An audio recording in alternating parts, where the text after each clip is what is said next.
Hey guys, how are you all beautiful people? Hope all of you are doing fine. And yes, this is next part of Godlike Hokage in Naruto. The Gura Gura no Mi is known as the strongest fruit in the world of One Piece. In Naruto world, the blood limit would grant the strongest power for those ninjas. But what if the Gura Gura no Mi is found in the world of Naruto and after it is eaten it will be like a blood limit power? Well, the MC just took that fruit. This story begins before the Second Ninja War by 2 years. So let's start without any delay. The rain didn't stop because of the war. The thick dark clouds in the sky made the pressure tenser as it was covering the entire sky. Naito was waved his sword without stopping. The energetic sword shocks were flying toward the three shinobis of the rocks continuously without letting them take a break. At this moment, they couldn't bear it anymore. It was like a water tank. As long as you manage to make a hole in it, the tank will dry out of the water. Naito held tight his sword and rushed toward the enemies, then sent a big blow. For a moment, the rain froze in the air, and the ground trembled like it was hit by a thunder. The shinobis of the rocks couldn't react immediately. With a trace of desperation they looked at Naito. Monster! Boom! The flying energetic shock kept moving toward them until it hit them hard. Under the power of Naito's attack, the Shinbo of the rocks got defeated and crashed on the ground. Their bodies fell on the ground. At this point, their plane on ambushing Naito and his team got destroyed. Very stunning scene. Even though the fight was over, the rain didn't stop falling from the sky and start washing the blood of this fierce battle from the ground. But this made the scene more shocking. Naito stood there quietly while all that you can see around him is the falling bodies and the blood, which made it look like hell on earth. However, Naito's body didn't have even a drop of blood on it. As if he was death himself. In the distance, Asano and Yamanaka, who were watching this battle, couldn't even move for the entire time. All they had on their faces was disbelieving. Dead. All of them is dead. Naito was actually strong enough to this extent. I'm afraid that the captain was. No, even the captain wouldn't know this. He said that the power of Naito will grow more as he performs missions with them, but still, this power is just unbelievable. Now, no one can understate Naito's power. He's just a killing machine that was born to be in a war. Slowly he turned, then he walked quietly passing the dead bodies of the enemies. He didn't stop, and continued walking until he reached Hiritsu's body. At that moment, Asano and Yamanaka finally moved and came by the side of Naito, letting go of all the feelings they had. This is a war. Death is unavoidable. If it wasn't him, it would have been one of us. He couldn't see Naito's face under the mask, but he said that comfort him. Afterward, Naito turned and never looked back and said, "Clean up the battlefield and let's go." Yes. Asano and Yamanaka responded to Naito's orders and start to clean up the battlefield. They couldn't help it, but their attitude naturally changed to subordinates. After cleaning their traces, and sealing the heads of the enemies, Yamanaka and Asano quietly followed Naito and left the place. Once again, they were looking at the back of Naito ahead of them. They couldn't help but respect him. They wouldn't be here if it wasn't for him. They owe him their lives. Rain Village. The establishment of the camps can only be built on high grounds. Konoha's camp was on a high hill, but it wasn't a temporary one. This place was their headquarters of operations for a long time. It was more like a small village. The general commander of Konoha's army room was in the center of the camp. Sakumo was standing there quietly looking at his table, analyzing the situation of the battlefield. Secretly, he was also the Anbu captain. He was more important than Orochimaru or any other Jonin. He was the frontline commander of this war. At this time a ninja rushed into his room. The blood was all over him. Sakumo just looked at him. He didn't need to ask questions. The scout ninja starts immediately on giving him the information that he risked his life to deliver it. Sakumo-san, we've discovered that an enemy troop from the rocks has gone deep into our defenses. How could this happen? Sakumo revealed a trace of shock. An assassination force sneaked into our camp, so the target must be an important figure of Konoha or even one of our armies. Once the ambush is successful, the consequences will be so serious. If an elite such as Orochimaru or Jiraiya got killed, it will have a big influence on the direction of the war itself. Did you manage to determine the approximate location? It's roughly northwest, but I couldn't determine the specific location. Okay, understood, you can go and rest for a while. Sakumo nodded and waved his wave in a way that indicated the medical troops to come immediately and help this injured ninja. At the same he immediately summoned several of Shinobis, to start an urgent gathering. An ambush has been discovered. An assassination troop force had sneaked in. This is really a bad situation. Sakumo finally decided that he will lead them personally to make sure they don't go any further in their territory. Suddenly, someone broke into the room. To dare to break in the room in this serious situation, he shouldn't be an average person. It was Danza. He's also one of the frontline commanders. However, Danza is always working undercover where he carried out various of assassination targets. He rarely interferes in the front lines of the battlefield. The front lines were led by Sarutobi and Sakumo. Take Sakumo, you can't leave. Danza refuted Sakumo's decision. Sakumo responded, we are equal here, there are no special cases, casualties include everyone. If an enemy troop is on our territory, we cannot let it go any further. We will strike with all what we have to break their progress. Danza said, we're still in the first stage, it's a cold war. If you go out now, the words will spread out to the enemies. Do you like them to know that there's no one left to protect Konoha? Of course no. Sakumo calmly looked at Danza, who really had a point. I can destroy them all without leaving any traces. Danza said that and waited for Sakumo, who kept silent for a while. Finally, Sakumo nodded at him while he had an unpleasant expression on his face. The rain didn't stop because of the war. The thick dark clouds in the sky made the pressure tenser as it was covering the entire sky. Naito was waved his sword without stopping. The energetic sword shocks were flying toward the three Shinobis of the rocks continuously without letting them take a break. At this moment, they couldn't bear it anymore. It was like a water tank. As long as you manage to make a hole in it, the tank will dry out of the water. Naito held tight his sword and rushed toward the enemies, then sent a big blow. For a moment, the rain froze in the air, and the ground trembled like it was hit by a thunder. The Shinobis of the rocks couldn't react immediately. With a trace of desperation they looked at Naito. Monster! Boom! The flying energetic shock kept moving toward them until it hit them hard. Under the power of Naito's attack, the Shinobis of the rocks got defeated and crashed on the ground. Their bodies fell on the ground. At this point, their plan on ambushing Naito and his team got destroyed. Very stunning scene. Even though the fight was over, the rain didn't stop falling from the sky and start washing the blood of this fierce battle from the ground. But this made the scene more shocking. Naito stood there quietly while all that you can see around him is the falling bodies and the blood, which made it look like hell on earth. However, Naito's body didn't have even a drop of blood on it. As if he was death himself.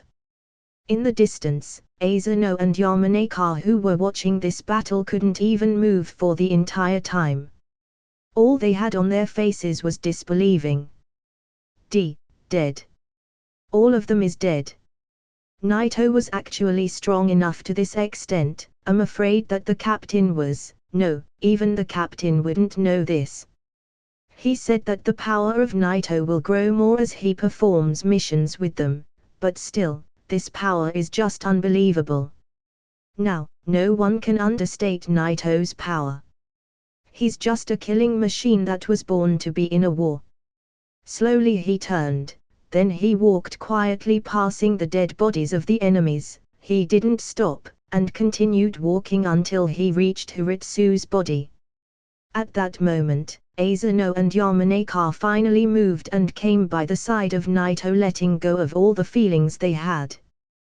This is a war, death is unavoidable. If it wasn't him, it would have been one of us. He couldn't see Naito's face under the mask, but he said that comforted him. Afterward, Naito turned and never looked back and said, "Clean up the battlefield and let's go." Yes. Asano and Yamanaka responded to Naito's orders and start to clean up the battlefield.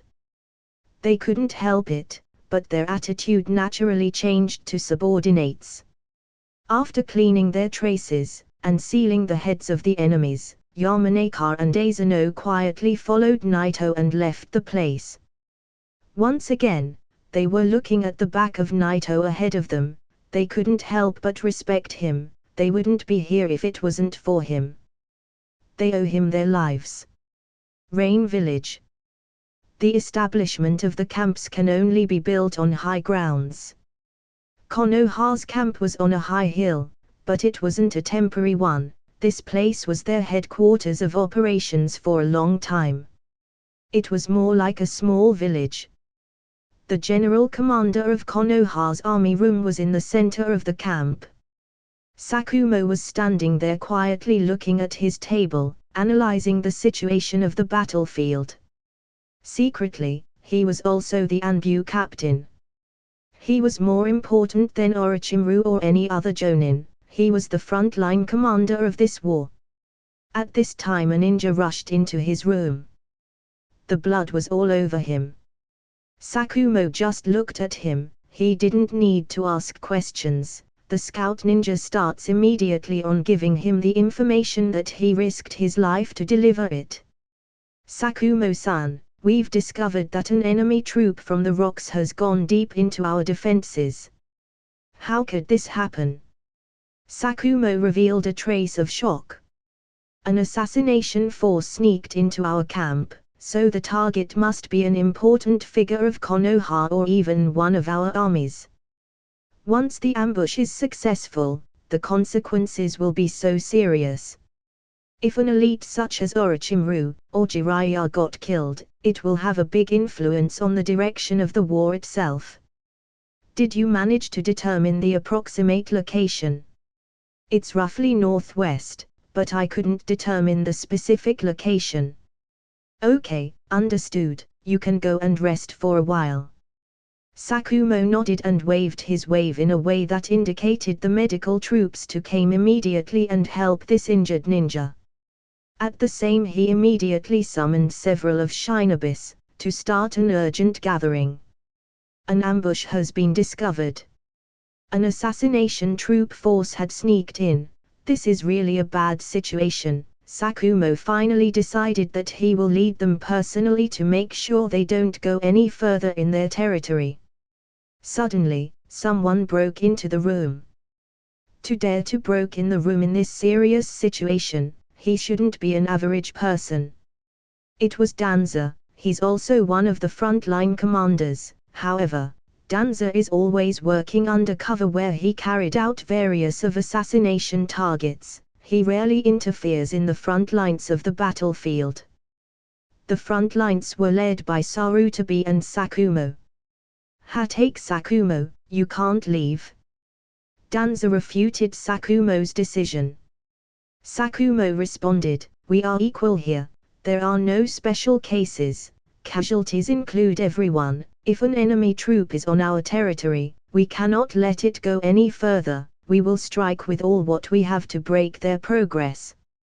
Danza said, We're still in the first stage, it's a cold war. If you go out now, the words will spread out to the enemies. Do you like them to know that there's no one left to protect Konoha? Of course no. Sakumo calmly looked at Danza, who really had a point. I can destroy them all without leaving any traces. Danza said that and waited for Sakumo, who kept silent for a while. Finally, Sakumo nodded at him while he had an unpleasant expression on his face.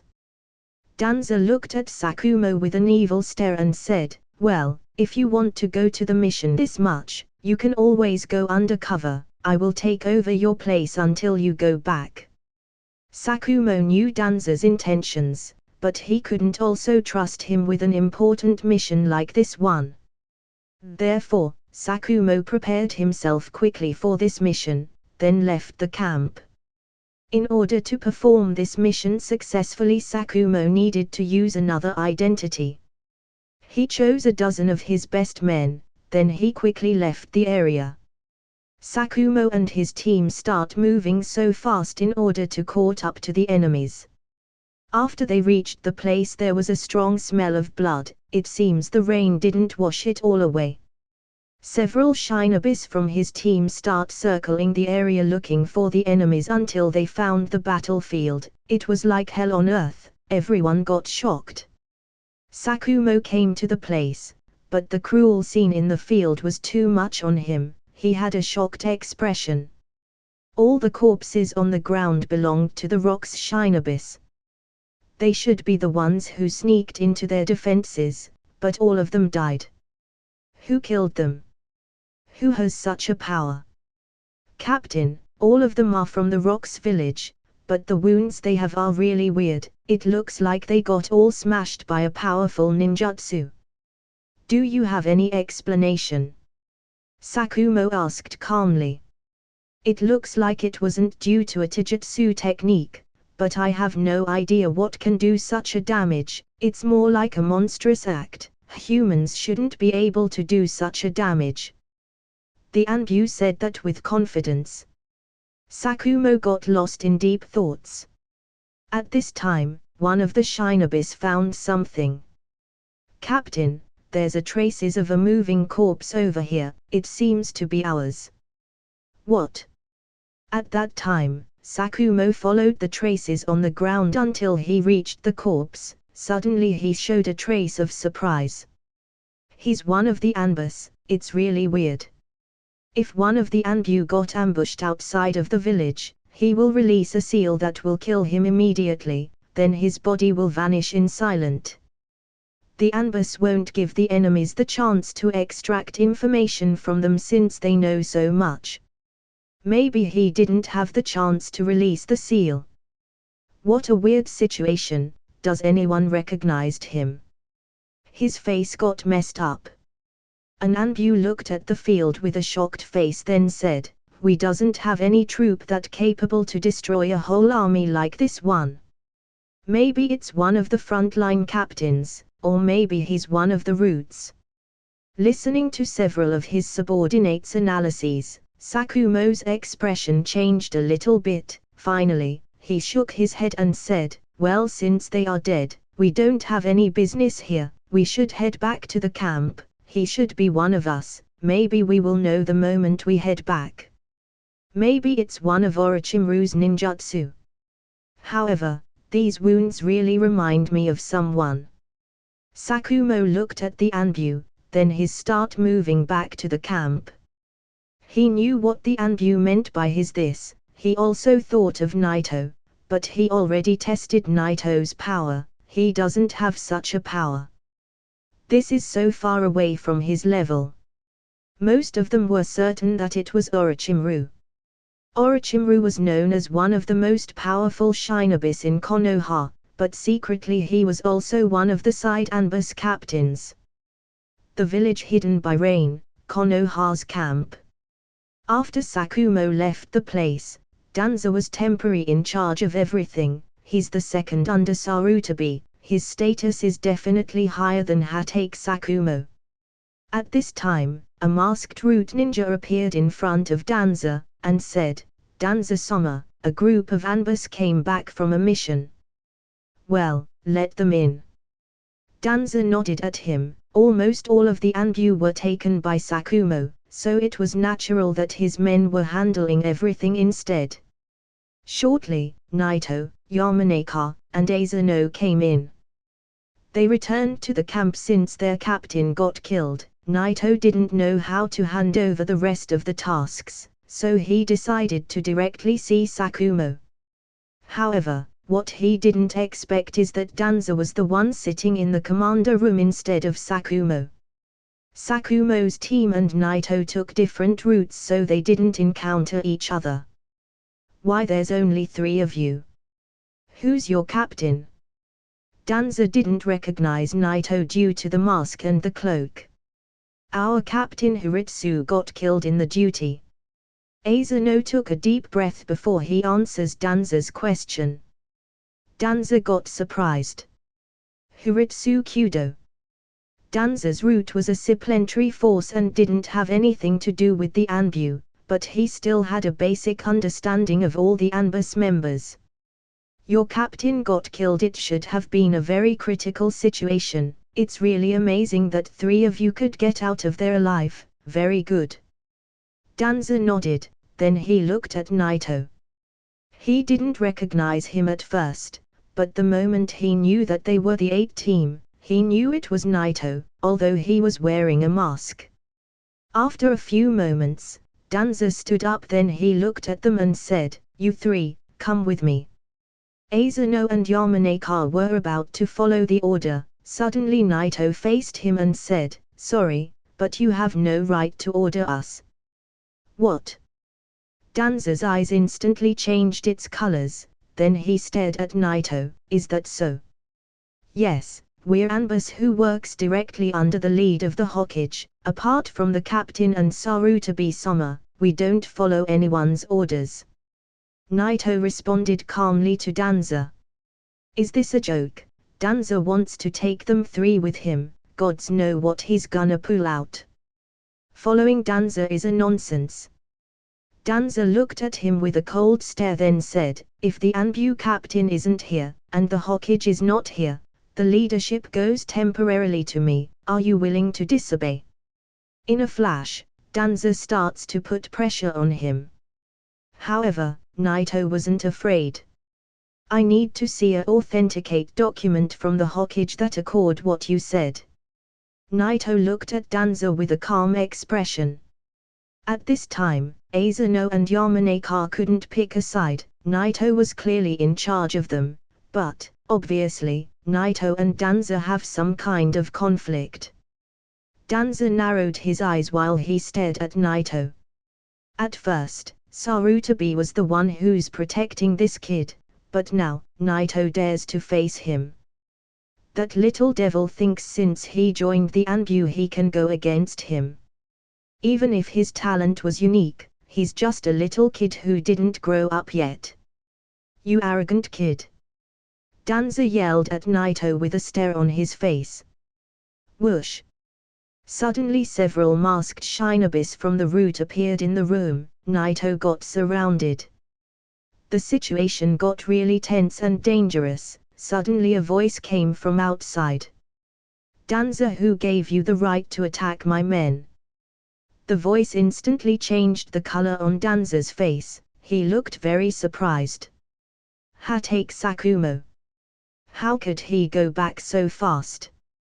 At the next moment, along with his Anbus, Sakumo went in the room, changing the situation. He took off his mask calmly while he looked at Danza. The situation got reversed in an instant. Danza didn't think that Sakumo will go back so soon, but also unscratched. They were elites from the Rocks village. How could he solve the situation so quickly then returned to the camp? This is too fast. Sakumo is not this powerful. Danza looked at him with agony, then he took a glance at Naito, and said, "Since you're back, I don't have anything to do here, you deal with your men." He said that and left the place. While he was passing by Naito, he stared at him with a trace of hatred. Sakumo shook his head, then looked at Naito's team. Captain! Captain! Yamanaka and Asano saluted Sakumo. Yes. Sakumo nodded at them, then said, Hiritsu. He's already gone. Hearing these words, Sakumo suddenly sighed. The other two looked at each other in silence. However, they didn't let the emotions control them. Well, if this is the case, you must first step back, and wait for the regrouping. Sakumo nodded his head. At this time, a weird idea came to Sakumo's mind. Hiritsu is dead, the corpse. Wait. How did he die? What happened? Give me a full report. Sakumo lost himself for a moment, then he immediately calmed himself. It's impossible, it's just a coincidence. Well. Yamanaka and Asano looked at Naito, then with a serious tone they said, Captain, you better look at this first. Yamanaka and Asano pulled out several of scrolls, then they released their seals. Suddenly, a lot of head appeared. Sakumo has been doing this job for so many years, this scene didn't surprise him at all. But the moment he took a glance at those heads, he noticed that all of them had the forehead protector of the Rocks village. At this moment, Sakumo couldn't calm himself anymore. This is... It can't be, it's the heads of the assassination troop from the Rocks village. Impossible. How did you guys do this? For a moment, even the Anbu members couldn't help but get shocked. This is incredible. They didn't think that these guys were the reason behind the death of that troop. Give me a full report about what happened. Sakumo took a deep breath, then asked this question while he was looking at Yamanaka and Asano. Yamanaka also took a deep breath. Then he slowly told him all the details. He starts with Hiritsu's death and how he was ambushed. All the people in the place found that normal. However, the moment he started talking about Naito and how he was able to destroy all the enemy's troop in a moment, Sakumo and all the Anbus had an incredible look on their faces, then all of them looked at Naito. Yamanaka didn't stop there, he continued on talking until he reached the part where Naito fought against 4 ninjas and killed them all by himself. When he finished, the look on Sakumo and the Anbus was unbelievable. It was like they saw everything with their own eyes. Sakumo looked at Naito, he couldn't imagine that Naito was this strong. This incredible. In just a few months, Naito become much stronger than before, how incredible. Sakumo was certain about everything Yamanaka said, since no one in this team has the ability to help Naito. None of these two had an ability that could do an area damage or an ability that effect on a group of people. No one in the room had any explanation for this. Naito with a calm expression gave them one. I can use the Hakemon Tonku technique. These words made it all clear to Sakumo.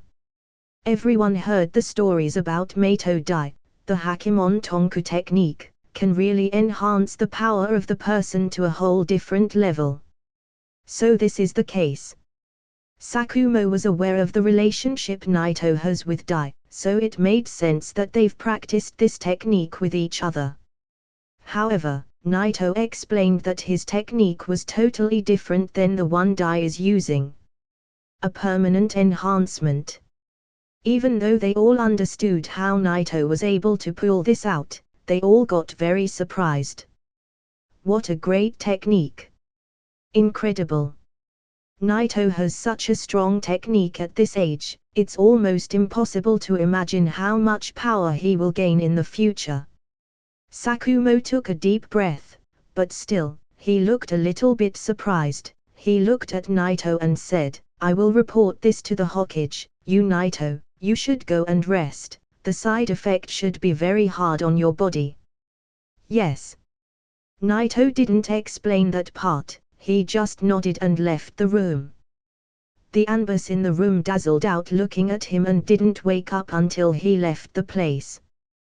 What an amazing talent! Yeah, it won't take too much time before he becomes a team captain. No, he can even be one of the captains of the Anbu. But this time, I'm afraid that the reward will be very generous. He maybe gets access to read the special and secret techniques book. All the Shinpo in the room envied him the moment they thought about that. When the news of Naito delivered back to Konoha, it was very moving, and it shocked all the elites there. Even if it was due the Hakemon Tonkujutsu, it shocked everyone including Sarutobi. Sarutobi though for a while, then he sent his instructions back to the camp. The instructions were passed quickly to the front lines. First, the information about Naito are classified as top secret and it must not be leaked to the enemies or anyone. Second, Naito will be transferred to the Anbu Special Squad and his code name will still be Yuyin. The third was some information on a secret mission to Naito. In addition to these three instructions, Sarutobi added some other information, such as, Naito now is one of the most important figures in Konoha, his relationship with the leadership of the village become very strong, he can ask anything he wants, and the village will do everything to grant all of his needs. After the end of the war, Naito will have access to the book of the secret forbidden techniques of Konoha. After entering a secret room under the ground, Naito's expression changed. He didn't expect that Sarutobi will let him enter the secret hall of the Anbu Special Force Squad. This unit belongs directly to the Hokage, only Sarutobi and Sakumo can order them. Even the team leaders can't order them. Perhaps they're not as strong as the captain of the Anbu, but their status is the same as him. Moreover, the members of this squad generally don't meet each other since they do solo missions, and each one of them is considered as a secret weapon of Konoha. Sarutobi thought a lot before he transfers Naito. He's maybe still a child but he has the power to be a side captain or even a team leader. Considering the strength he has, Sarutobi though that the best position suitable for Naito is to be in this squad, Naito doesn't need to cooperate with others. However, this will conceal the identity of Naito in the war. Unless he fights in the front line, Naito will not get a good reputation. However, the battlefield didn't break out completely yet, anything can happen, he maybe will be the one who will lead the front lines when the time comes. Sakumo, on the other hand, has killed the name he made for himself when he secretly becomes the Anbu captain. Since Sarutobi said that Naito can demand anything he wants, Naito mentioned that politely. Naito is not in need of a sword anymore, but he had some idea about the Kusanagi sword, so he asked for some information about this topic. Naito now is qualified to ask for such information. After that, the second was a secret technique that belongs to the village hidden by clouds. Lightning release armor is a mystical technique, in fact, it's a very common technique in the Cloud Village, but if you want it to be as strong as the third Raikage, you will need to have a very good control on the lightning nature. The scrolls sent quickly to Naito. Now Naito had his hands on two important scrolls. The first is the information about the Kusanagi swords and the second is the lightning release armor. In Konoha's camp, there's a secret place for the special squad members. Naito now has the same status as them, all of them are ranked second under the Anbu captain.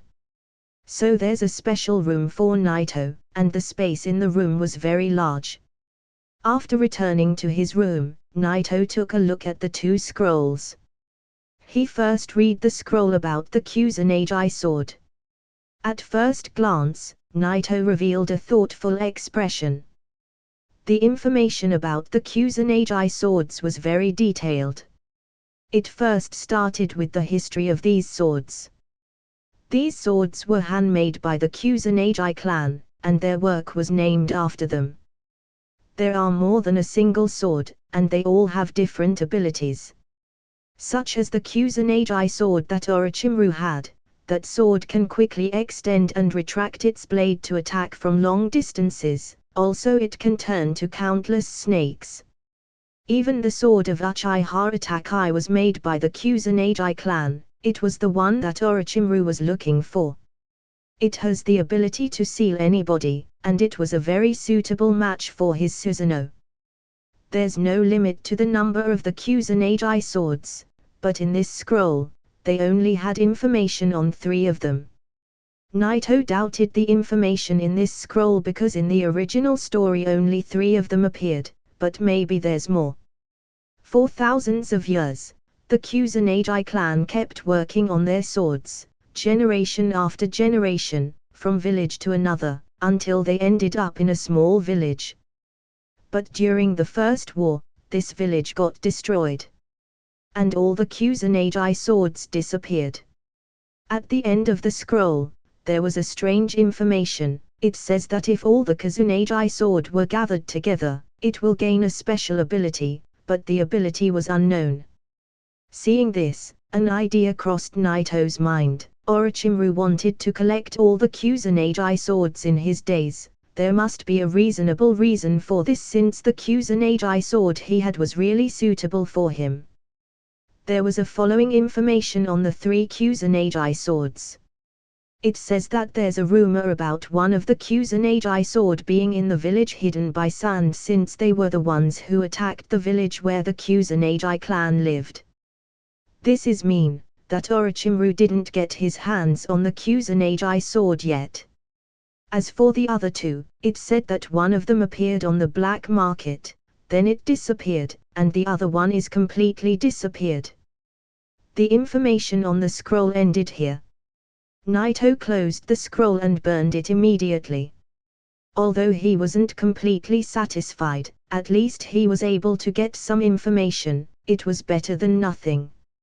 At the same time, Naito had a weird vision for a moment. He felt like he saw the Kusanagi sword when he was very young. Moreover, Naito felt like he had a connection between him and the Kusanagi clan. However, this was just a feeling, and he didn't want to think a lot about it. Instead, he picked up the second scroll and took a good glance at it. After reading it from the beginning to the end, Naito's expression didn't seem happy, it was more like he was disappointed. It only had the basics of the armor technique, it didn't even have the information on the other stages of this technique, it only talked about the first stage. There should be more stages of this technique. However, it was only the first stage, and it was really easy for Naito to learn. The force Naito got after opening the third gate wasn't that amazing, and he clearly needed to search for another way to get stronger. The lightning release armor was the thing Naito needed. So he immediately started learning it. The first step to master the lightning armor technique is to learn how to modify the nature of lightning, and to learn how to control it. Naito's affinities natures are wind and lightning, so naturally, this is the easiest step to do.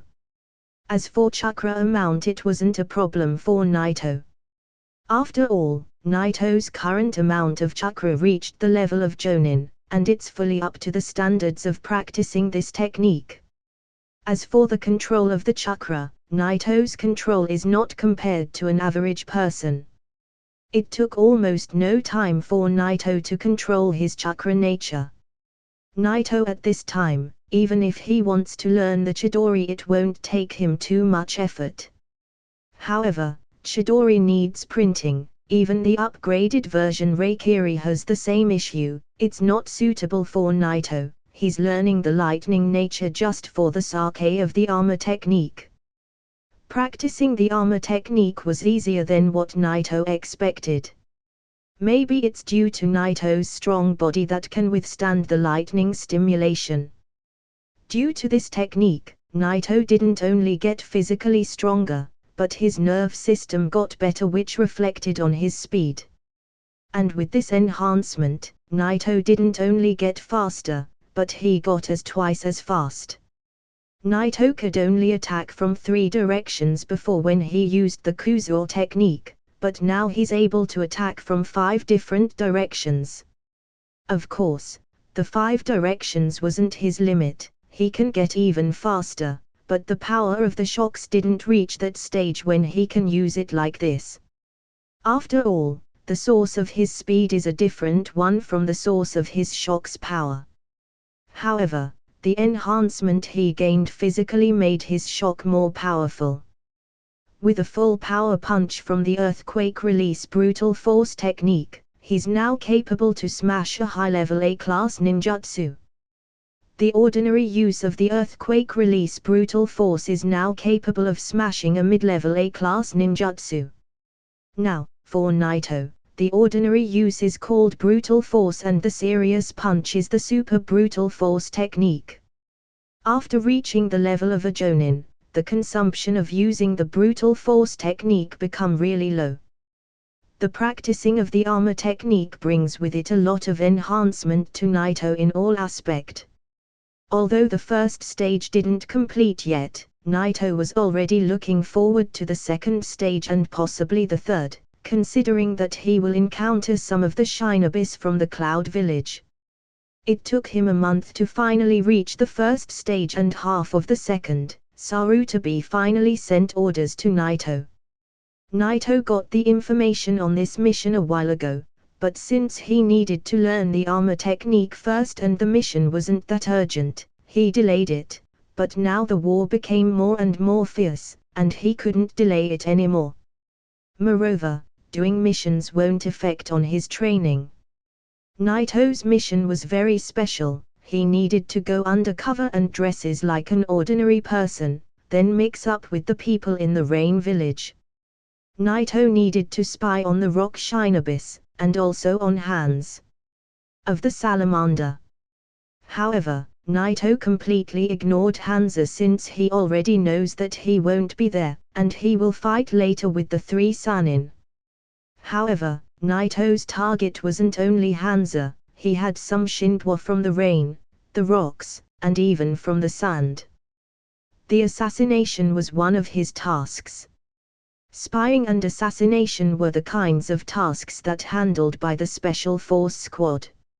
Naito can use any means that he wants in order to complete his task. After some preparations, Naito left Konoha's camp. In order to do this mission, he first dressed like an ordinary person from the rain, then he sneaked into the territory of the Rain Village, then he starts right away on gathering information. Naito also wanted to take this opportunity to gather some other information about the Kusanagi sword that was in the hands of the Sand Village. The moment he will get the chance he will take that sword to himself. Shortly after Naito left the camp, a ninja from the route went in the underground of the camp to deliver this information to Danza. Danza had a stare on his face. Naito left the camp and he wasn't wearing his mask and cloak. What is the meaning of this? Does he have a secret mission from Sarutobi? The hell with him, why did he even transferred him to the Special Force Squad? As the second man under the Hokage, Danza had access to all the information about the Anbu department. However, the only particular department he didn't have the access to see its information is the Special Force Squad. The number codes of its member are classified top secret. He couldn't gather any information on that squad. It's only known to the Hokage and the Anbu captain. Since Naito got transferred to this squad, Danza couldn't get any information on him since it classified also top secret. He couldn't know what happened. Therefore, Danza was so confused. He didn't understand the intentions of Sarutobi. In his view, Naito wasn't qualified to join this squad. Even if he was so talented, he didn't grow up yet to be a member of this squad. Maybe it was a try from Sarutobi to protect Naito. With this thought in mind, Danza had a weird color in his eyes. If this is the case, then you might as well give him to me, Sarutobi. After this sentence, Danza immediately summoned two of his shinobis. Narushika, Kurosou, you two are the best at spying. I need you to follow Naito and pay attention to everything he does. Yes. The two of them nodded toward Danza, then they left immediately. Looking at them leaving, Danza shook his head, and said, Kurosou has a serious problem with his body. Even with the help of Orochimaru we couldn't figure out his ill. It's really a pity that we lost a man from the Yamanaka clan lately, otherwise, it would have been better to send him with Shika. I will need to recruit someone from the Yamanaka clan soon. When he thought about it, Naito should be really strong right now, but anyway, people die in wars. He couldn't wait for the moment when he has Naito in his hands. After that, he will have someone that could spy on Sarutobi's Special Force Squad.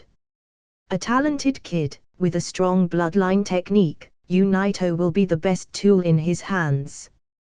The sky constantly continued raining and didn't stop. Naito was walking on the muddy ground, but there wasn't any splashing of mud or rain on his feet or clothes. They were completely dry. All the rain that was dropping from the sky got reflected the moment it was gonna connect with his clothes due to the power of the shock. If you look closely, you will notice that the clothes on Naito's body were also slightly trembling. Naito's control on the Gura Gura no Mi power become more and more fascinating. After walking for a while, Naito stopped strangely. At the rear, there was a shadow following him. When that shadow got close, it appeared to be someone who looked like he was carrying another person. Both of them were wearing masks and cloaks. Anbu. Naito had a strange look the moment he noticed the masks. Narushika and Kurosou stopped in front of Naito. Naru put Kurosou on the ground, then he looked at Naito. You Naito, Danza is calling you to come over. When he heard this sentence, Naito looked slightly weird. He wondered the moment he saw these masks about the identity of these Anbus. It turned out that these two are part of the route. In other words, these two are here to cause trouble. Sorry, but I don't want to see Danza. The expression of Naito changed the moment he said this sentence. With a cold tone Narushika replayed, in this case, we will need to take you down first. At that moment, Kurosou released a genjutsu on Naito. What? Naito felt the genjutsu. His body was in the vibration state, however, this genjutsu felt different. Interesting. Naito whispered that he didn't move his body, but the space around him starts shaking. Subsequently, the shock that should only vibrate his body suddenly broke out toward the space, cracking it, then those cracks start to spread out in every direction. Kurosou and Naru, who thought that they solved the matter, stayed in the same place until they saw this shocking scene. Shit! Get back! The two of them fell back immediately. Crack! Suddenly, the ground under Naito's feet starts cracking, creating the shape of a semicircle. But the range wasn't big. What a terrifying guy! His instinct, reflections, his power, very strong, but this technique doesn't have a lot of effects. It seems to be a defensive technique against genjutsu. Naito turned toward Naru and Kurosou, then stared at them. This kind of genjutsu feels different than what the Uchihas use. You should be one of the Yamanaka clan, but unfortunately, won't work on me. You didn't even reach the level of controlling the five senses. After he said that, Naito shook his head, then he dashed toward them. If he got controlled just now, the outcome would have been very bad for him. In this case, the best thing to do is to not give them the chance to do that. So fast. Narushika read the situation quickly and knew that neither him and Kurosou could fight against his speed. With a fast judgment to the situation, he printed a hand sign. Kai. A black shadow flowed instantly from his feet toward Naito. Nara clan. Seeing this scene, Naito didn't get surprised. He knew that Danza was gathering Shinobis with various special abilities. But, can a shadow be affected by the shocks? In fact, the shadow secret technique of the Nara clan is a combined technique where they control the yin release with the chakra flow. In other words, that shadow is created from chakra too. Although it has a small amount of chakra, it's still created from chakra. Because of this, Sakumo was able to cut Naito's shocks. No matter what's the ninjutsu is, or who's casting it, they are all created from chakra. In other words, Naito is able to destroy everything. Earthquake release, brutal force. Naito stopped and clenched his fist, then he threw a punch. Crack. The air start cracking, the endless rain instantly stopped in midair, then the cracks start spreading in every direction.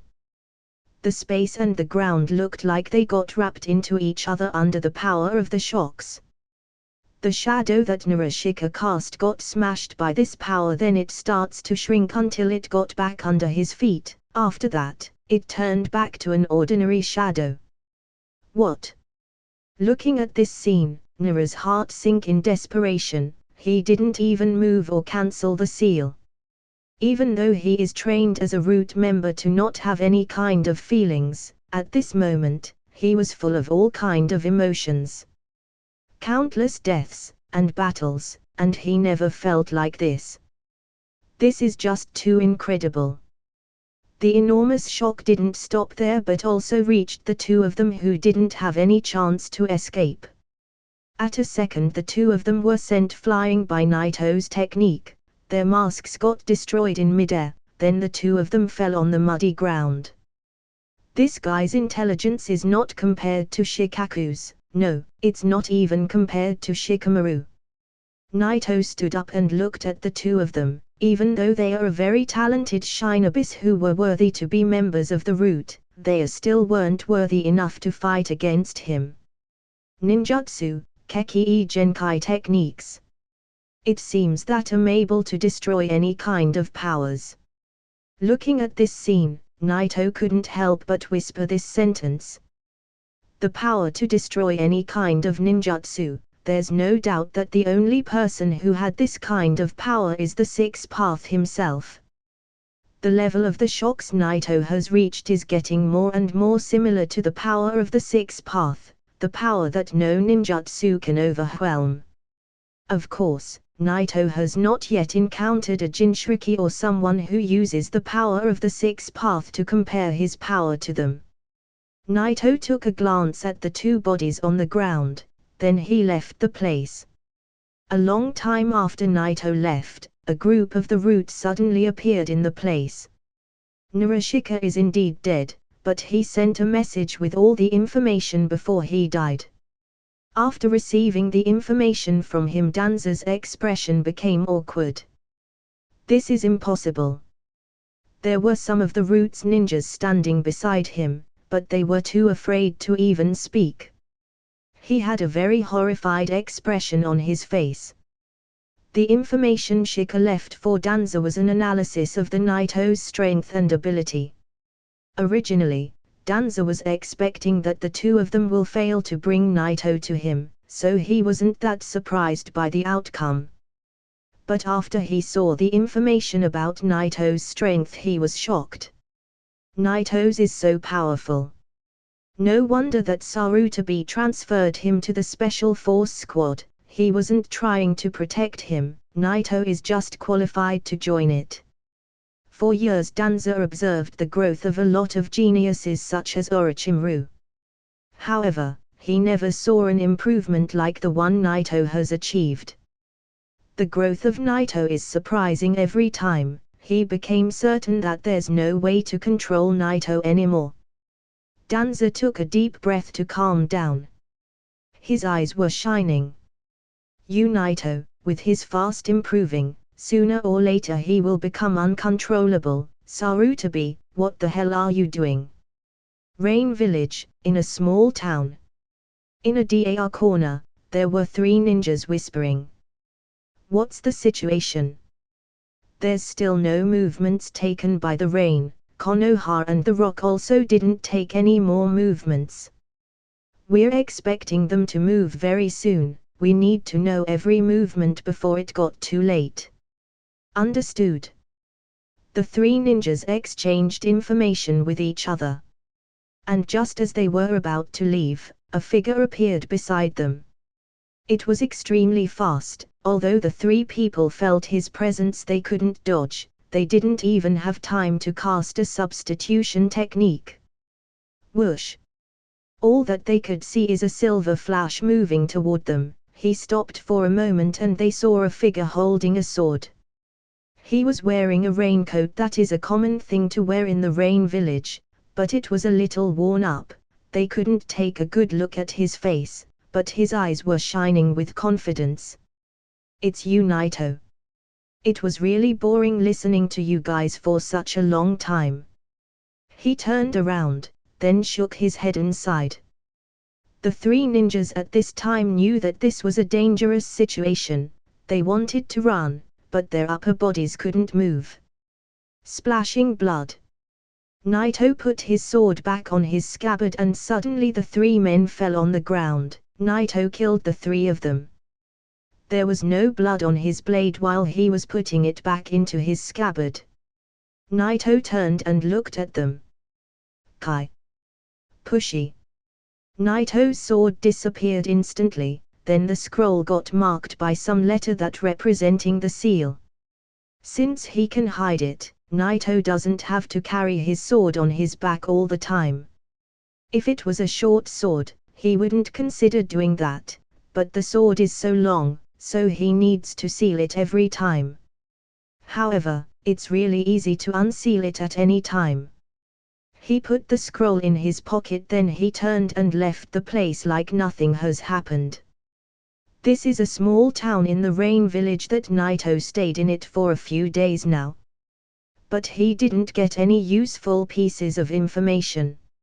It's time to change the place. After he packed up his stuff, Naito was ready to leave the town.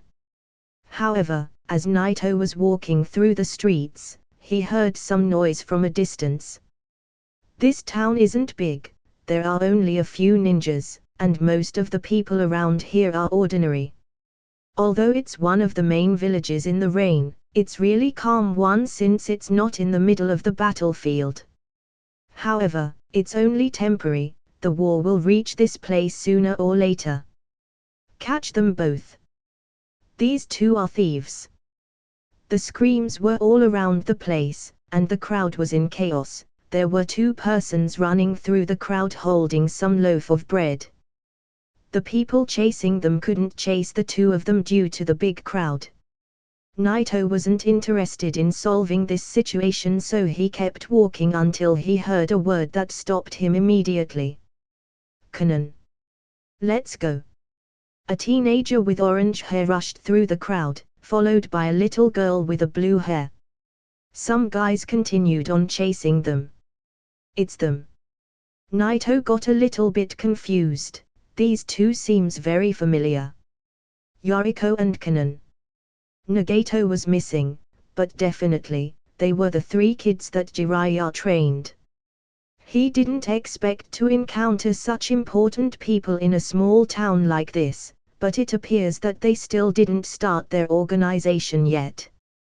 Of course, that's mean that Nagato still didn't start the Akatsuki since he still didn't meet Madara. Yoriko took the road and started running, then Konnan followed him, but she wasn't as good as Yoriko after all. It's okay to steal something if you could run away after that. While she was running, Konnan tripped on the muddy ground, then she fell down, and lost the loaf of bread. Coincidentally, she fell down in front of Naito. The loaf beard also landed under Nashio's feet. Which one will he pick? Konnan or loaf bread? The problem is when you get in the middle of the ninja world, you have to stop caring about this kind of situation, but Naito couldn't do that. Whether it's Konnan, Yoriko, or Nagato, they are very important, especially Nagato. The future of these three will change the whole fate of the ninja world. After he picked the loaf bread with one hand, Naito extended his hand and reached Konnan, then he helped her stand up. Thank you. Thank you. After he helped her, Konnan subconsciously hugged him then thanked him. At this time she wasn't that cold girl like she was in the original story. Because she was running for that long distance, she was a little bit breathless. It's nothing. Naito nodded at her, then he let go of her. Konnan, are you okay? On the other side, Yoriko, who noticed the situation, ran over toward her, to see if she's okay.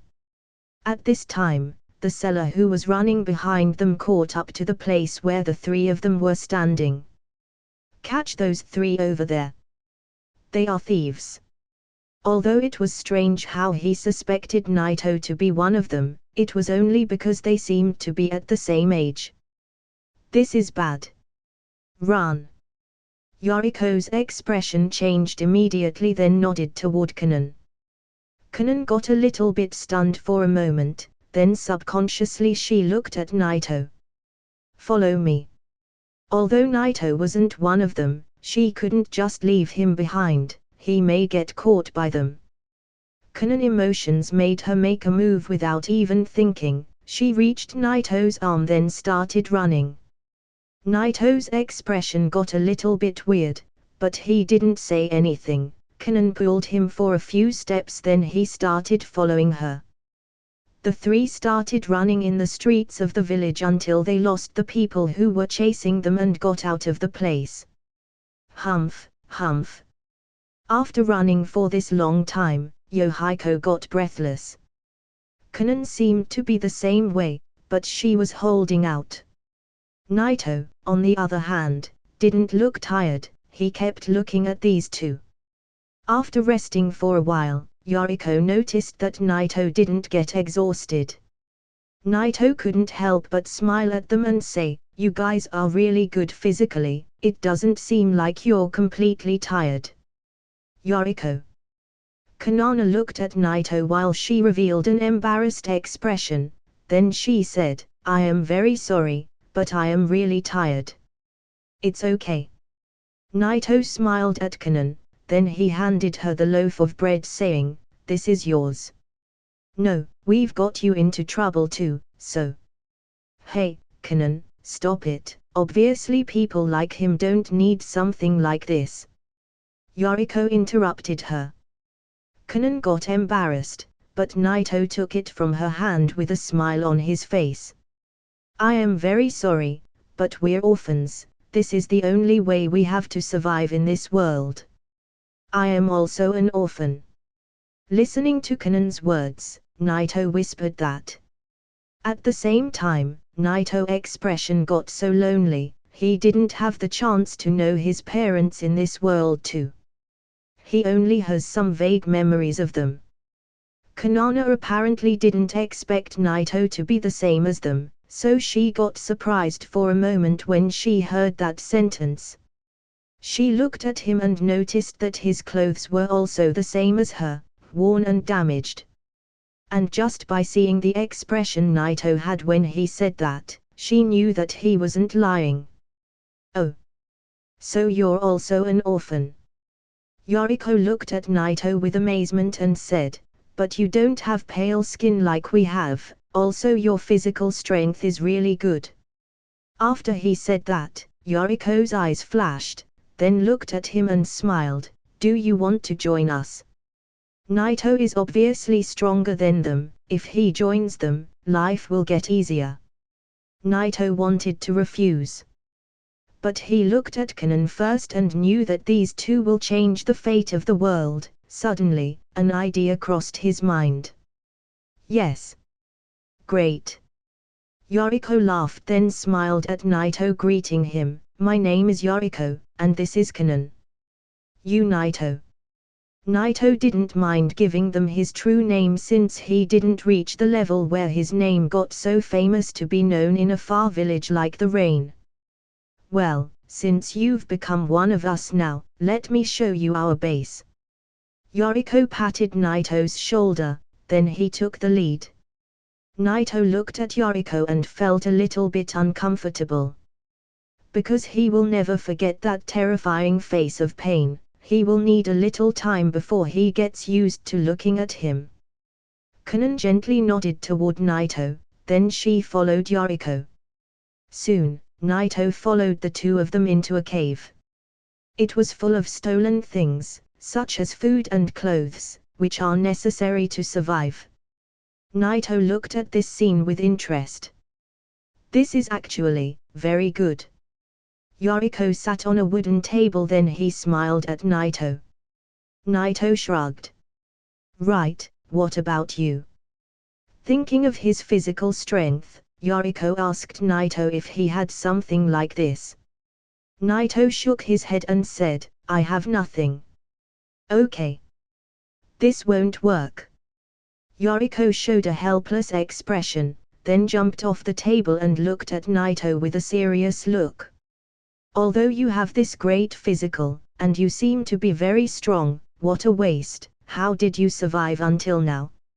You need to start working, it seems that you don't quite understand how to survive in this world. Yoriko grabbed an apple and took a bite, then he starts talking like a teacher. Konnan looked at him from a side and smiled. The first thing you need to learn is the importance of the storing, because we can't be sure when and where we will have the chance to get things.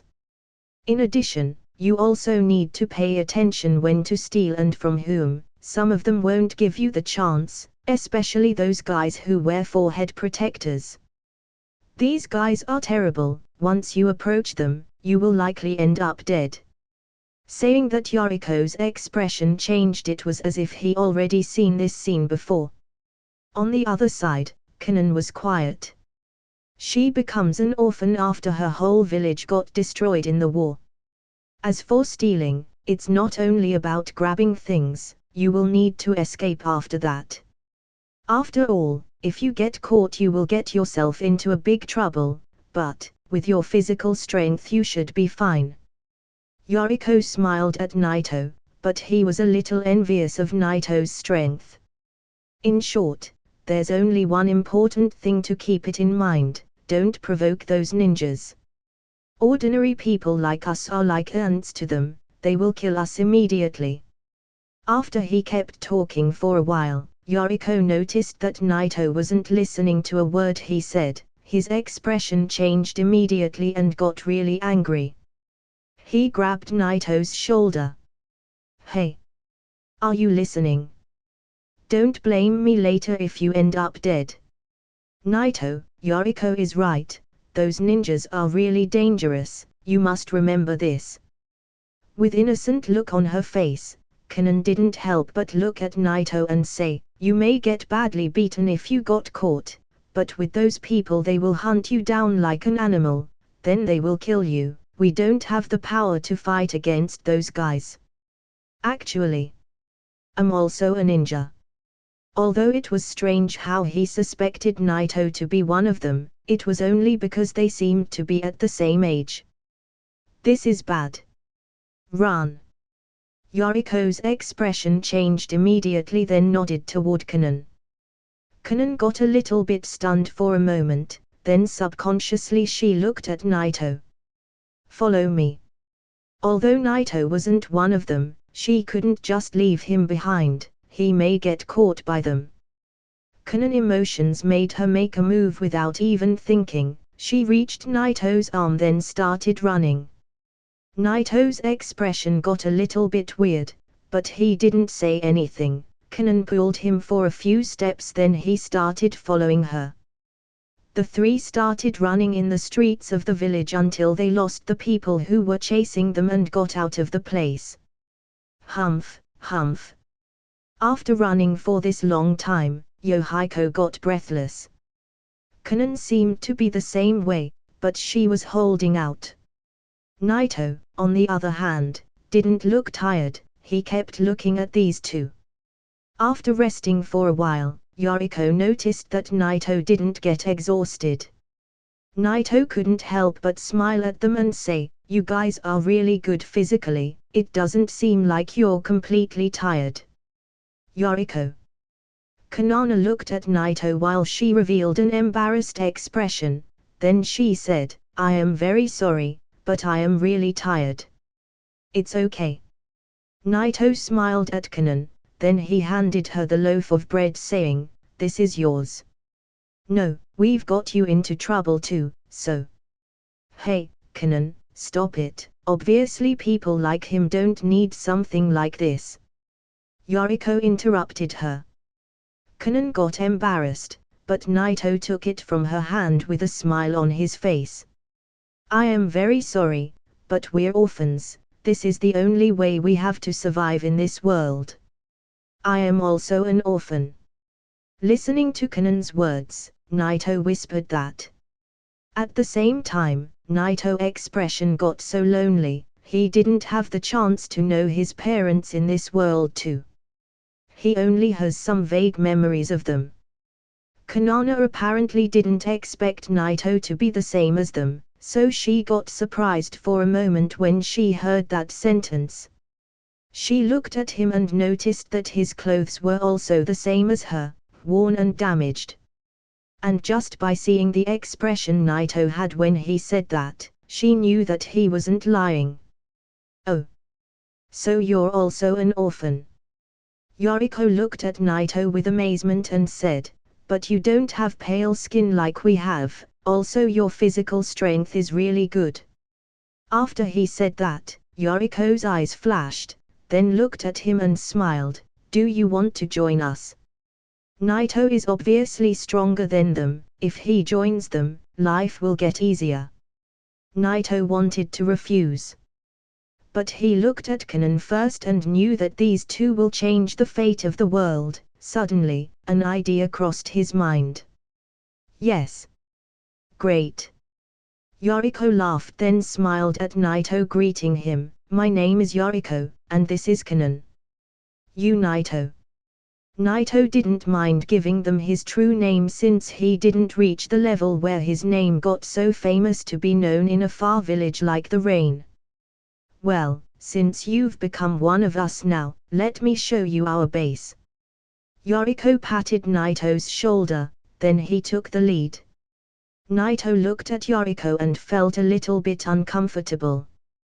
Because he will never forget that terrifying face of pain, he will need a little time before he gets used to looking at him. Konnan gently nodded toward Naito, then she followed Yoriko. Soon, Naito followed the two of them into a cave. It was full of stolen things, such as food and clothes, which are necessary to survive. Naito looked at this scene with interest. "This is actually very good." Yoriko sat on a wooden table then he smiled at Naito. Naito shrugged. "Right, what about you?" Thinking of his physical strength, Yoriko asked Naito if he had something like this. Naito shook his head and said, "I have nothing." "Okay. This won't work." Yoriko showed a helpless expression, then jumped off the table and looked at Naito with a serious look. "Although you have this great physical, and you seem to be very strong, what a waste, how did you survive until now? You need to start working. It seems that you don't quite understand how to survive in this world." Yoriko grabbed an apple and took a bite, then he starts talking like a teacher. Konnan looked at him from aside and smiled. "The first thing you need to learn is the importance of the storing because we can't be sure when and where we will have the chance to get things. In addition, you also need to pay attention when to steal and from whom. Some of them won't give you the chance, especially those guys who wear forehead protectors. These guys are terrible, once you approach them, you will likely end up dead." Saying that, Yoriko's expression changed. It was as if he already seen this scene before. On the other side, Konnan was quiet. She becomes an orphan after her whole village got destroyed in the war. As for stealing, it's not only about grabbing things, you will need to escape after that. After all, if you get caught you will get yourself into a big trouble, but, with your physical strength you should be fine. Yoriko smiled at Naito, but he was a little envious of Naito's strength. In short, there's only one important thing to keep it in mind: don't provoke those ninjas. Ordinary people like us are like ants to them, they will kill us immediately. After he kept talking for a while, Yoriko noticed that Naito wasn't listening to a word he said. His expression changed immediately and got really angry. He grabbed Naito's shoulder. "Hey! Are you listening? Don't blame me later if you end up dead." "Naito, Yoriko is right, those ninjas are really dangerous, you must remember this." With innocent look on her face, Konnan didn't help but look at Naito and say, "You may get badly beaten if you got caught, but with those people they will hunt you down like an animal, then they will kill you. We don't have the power to fight against those guys. Actually, I'm also a ninja." "What?" When Yoriko and Konnan heard what Naito said, they got stunned. Yoriko couldn't help but laugh, then he said, "Oh. Yes, I'm also a ninja. Well, sure, I have a long way before I can call myself that, but I'm working on being one." Konnan smiled, then looked at Naito. "It's a good thing to be a ninja, this way you protect yourself." With a sad expression, Naito looked at the two of them. Yoriko smirked, then stood up and patted Naito's shoulders, and in a serious way he said, "Well, with your talent, you will definitely become a ninja in the future." "Naito." The sky is slightly dark. A team of shinobis was moving quickly in the rain. The leader team looked at the sky, then said, "It's too late, we can't take a move in this dark, it's too dangerous. I'm afraid we will get ambushed by the enemies, we need to find a place to settle for tonight." "Understood." The remaining shinobis responded. The sand shinobis unit had a dozen of people, and it seemed like it was divided into 3 teams. The unit starts searching around. "Captain, it seems like there's a cave ahead of us. Go ahead and take a look. It's necessary to be cautious in this kind of situation since they don't want to get exposed by the enemies." In the distance, somewhere in the cave, Yoriko and Konnan set the fire, while they were sitting next Naito, wondering what he was thinking. "It's not easy to find dry wood in this place, this wood was picked and dried for a long time." Yoriko scratched his head and smiled. In the environment of the Rain Village, it's really hard to find firewoods. Naito was watching the fire slightly raising while he was thinking about Nagato, the reincarnation, and Madara. After hearing this sentence, Naito looked at Yoriko and said, "It's better if we don't set up the fire. If you live in the village, it wouldn't be a problem of course, but living in a cave in the wilderness, fire is surely not a right idea." Although Yoriko is not a ninja, he has a high level of understanding. He thought about it for a moment, then said, "Yes, quickly get the water and turn off the fire." "Okay." Konnan nodded, then stood up and said, "I am gonna bring some water." She went out after she said that. And just as she was walking toward the cave hole, her eyes suddenly changed, and her whole body stopped from moving. "Konnan, what's wrong?" Yoriko showed a strange expression, then he couldn't help but to stand up and walk toward her. Then his expression instantly changed, while cold sweat starts appearing on his forehead. Seeing this scene, Naito quietly stood up after he shook his head, then he slowly walked toward them. Outside of the cave, there was a team of ninjas standing there, but no one entered the cave. It was clear that they saw Yoriko and Konnan in the cave. "Captain, it appears like there are 2 wandering orphans inside the cave." "No, 3. A ninja looked at the 2 of them, and just as he started delivering the information, he saw another figure behind Konnan. Yoriko's heart sank in fear. He's the one who said that they shouldn't interfere with ninjas or it will be their end. His mind starts to picture his end, but Yoriko clenched his teeth, then boldly walked out of the cave, then stopped in front of the ninjas. Yoriko. Konnan looked at this scene and couldn't help but scream his name and follow him. Naito shook his head, then looked at the ninjas. They looked all like Chunins, and the team leader should be ranked higher than them. Yoriko took a deep breath, then looked at them and said, "If you want something, we will give it all to you. Even if you want the cave, we will give it to you. You just need to let us go." Yoriko knew that he shouldn't fantasize about taking over all of these ninjas, so he directly surrounded himself and said that with a weak tone. The ninjas didn't respond to Yoriko's words, they only looked at each other. "Captain, there shouldn't be any kind of ambush in here. What do we do to these little kids? Do we let them go?" "Do not." The captain looked at them coldly, then said, "We can't let anything behind that can discover our identity later." "Yes." The ninja responded, then they all stared at them. It's true that not all ninjas are cold-blooded murderers, but when it comes to performing duties, they force themselves to be one. The moment he heard this sentence, Yoriko's face becomes pale, and he starts regretting all of his actions. He knew he shouldn't set that fire.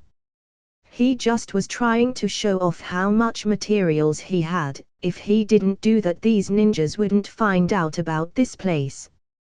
Konnan on the other side was too scared. Her face looked very white, her blue hair became very messy due to the rain, but she wasn't unaware of any of that, she just was too scared.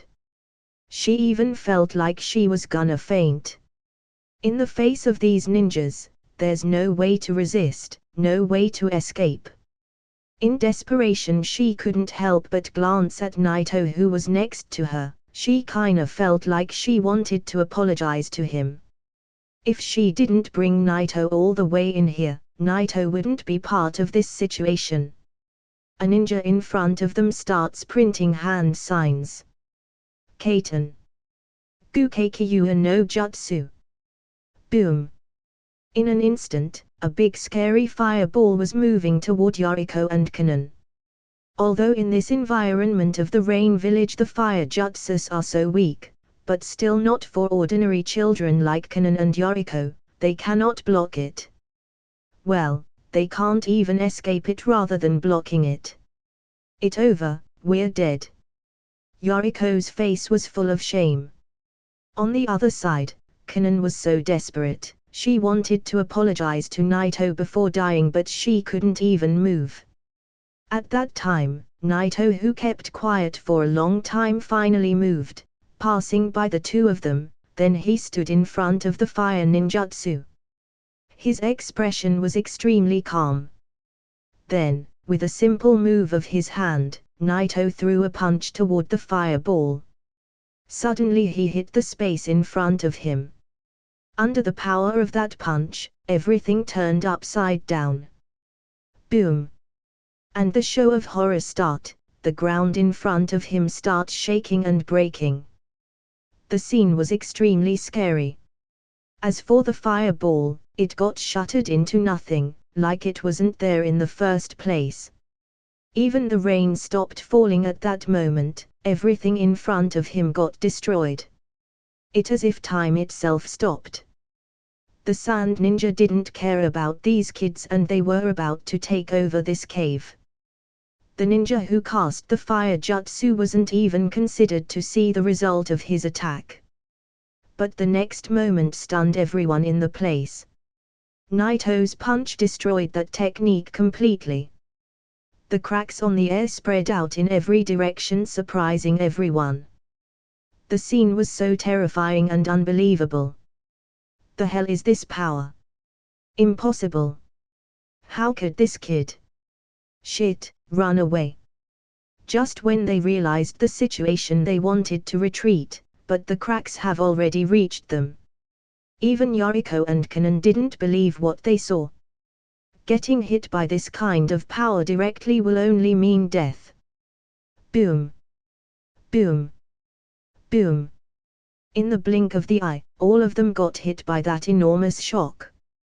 Their eyes were full of panic. It was shocking and unbelievable. One single attack turned the event upside down. When the shock hit those ninjas, they all fell down on the ground dead. Even if you're a Jonin, it's really hard to survive after you get directly hit by Naito's attack, let alone these guys. At that moment, the entire ground in front of him got destroyed and there was nothing but emptiness. After a few seconds, the rain began to fall again. At that moment, Yoriko and Konnan, who were behind Naito, stood there quietly. They thought they were daydreaming. Unbelievable. Naito destroyed everything in front of him. These guys were ninjas. Yet they all got killed by Naito. Naito. Naito, you. Yoriko got speechless. He couldn't complete a single sentence. He had that unbelievable look in his eyes. On the other side, Konnan couldn't even say a word. She just kept looking at Naito's back. Well, although I'm an orphan like you guys, but I am also a ninja. Naito turned around and looked at Konnan and Yoriko. You're really a ninja, I thought you were bluffing. Yoriko looked shocked. They're also ninjas, but the gap is too big. Looking at the destroyed ground, then at the ninjas who were all shut down by Naito this easily, Yoriko couldn't help but panic. After that, Yoriko's face became so pale the moment he thought about another thing. Since Naito's strength is so strong, he should be undercover. Does this mean his identity got exposed by them? Does this mean they will be next? The moment Konnan thought about the same thing, she felt like these were her last minutes in this world. She knew that there's no way to escape. Naito noticed the look on the face of these two. He looked at them and said, "Go ahead and clean up, you can't live in here anymore." Yes. Seeing how Naito didn't change at all after he exposed his identity, Yoriko felt relieved. However, despite this, he couldn't act the same way around him like before. After nodding, he walked into the cave. On the other side, Konnan's pretty face recovered its color again. After that, she smiled, then looked at him. "Thank you." She understands now that Naito didn't need to help them in the first time, and there wasn't need for him to save them the second time too. But still, Naito helped them. But the scene of Naito wiping them all with one blow didn't leave her mind. Naito smiled and said, "There's no need to thank me, you wouldn't be in this much trouble if I wasn't here." Naito meant by this sentence that if he wasn't here, Yoriko wouldn't set that fire, and the ninjas wouldn't found out about this place. Then Yoriko and Konnan would have met Nagato, then Orochimaru and Madara, then they would have been taken away. But now, this story seems like was it changed a little bit after his appearance. After killing a whole unit of the Sunshine Abyss, they cannot keep living in here anymore, and with the help of Naito, the moving of the resources should be easy. With the help of Naito, they've managed to easily build a wooden house in a hidden place.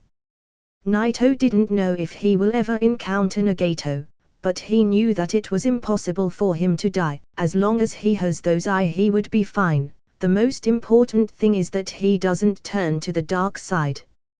In the wooden house. Naito, take this." Konnan gave him a cup of hot water with a respectful expression on her face. Naito took the cup and smiled at her. The treatment became different. "You sit down," fist Konnan. Konnan sat aside. "Okay." Looking at Konnan, who was obedient, Naito couldn't help but feel happy, yet he was a little bit uncomfortable. She was too obedient. It's surely natural to treat Naito this way since he turned to be so strong. Yoriko sat along with them, but he looked like he wanted to say something. Finally, he looked at Naito seriously, then start talking. You Naito. Please teach us how to be like you. Yoriko's eyes had a hint of hope. He knew it was too rude to ask, but he also was so sure now that it's really impossible to survive in this world this way. And if he ever wanted to be a ninja, he will need someone to teach him. He knew that this is a long shot, but still, he needed to ask. Naito looked at Yoriko, who looked so passionate, then looked at Konnan next to him. He noticed how she had the same look on her face. At that moment, Naito made his decision. Now that you've interfered with their life, you can't back off. You need to complete what you've begun. Looking at Yoriko and Konnan, Naito calmly said, "It's not easy to become a ninja. This road is too hard. We're already living a hard life." Yoriko said that while his eyes were flashing. He surely made a point, and Konnan seemed like she was approving what he said. Indeed, there's nothing harder than living as an orphan in this world. Even Naito had a pretty hard time in the beginning. Therefore, Naito finally nodded. Seeing how he finally agreed, Yoriko finally had felt relieved, then smiled at him, while Konnan looked so pretty and grateful. Well, then shall we start with the basics? With a serious look, Naito put the cup on the ground and start talking. At the same time, when he was training Yoriko and Konnan, Naito didn't waste time and completed his own training too. Naito stopped at the half of the second stage of the Thunder Armor technique when he left Konoha's camp. He took this opportunity to complete it. During the practice of Konnan and Yoriko, Naito didn't forget to take care of his mission. He will often enter and exit nearby towns to hunt some ninja and gather information.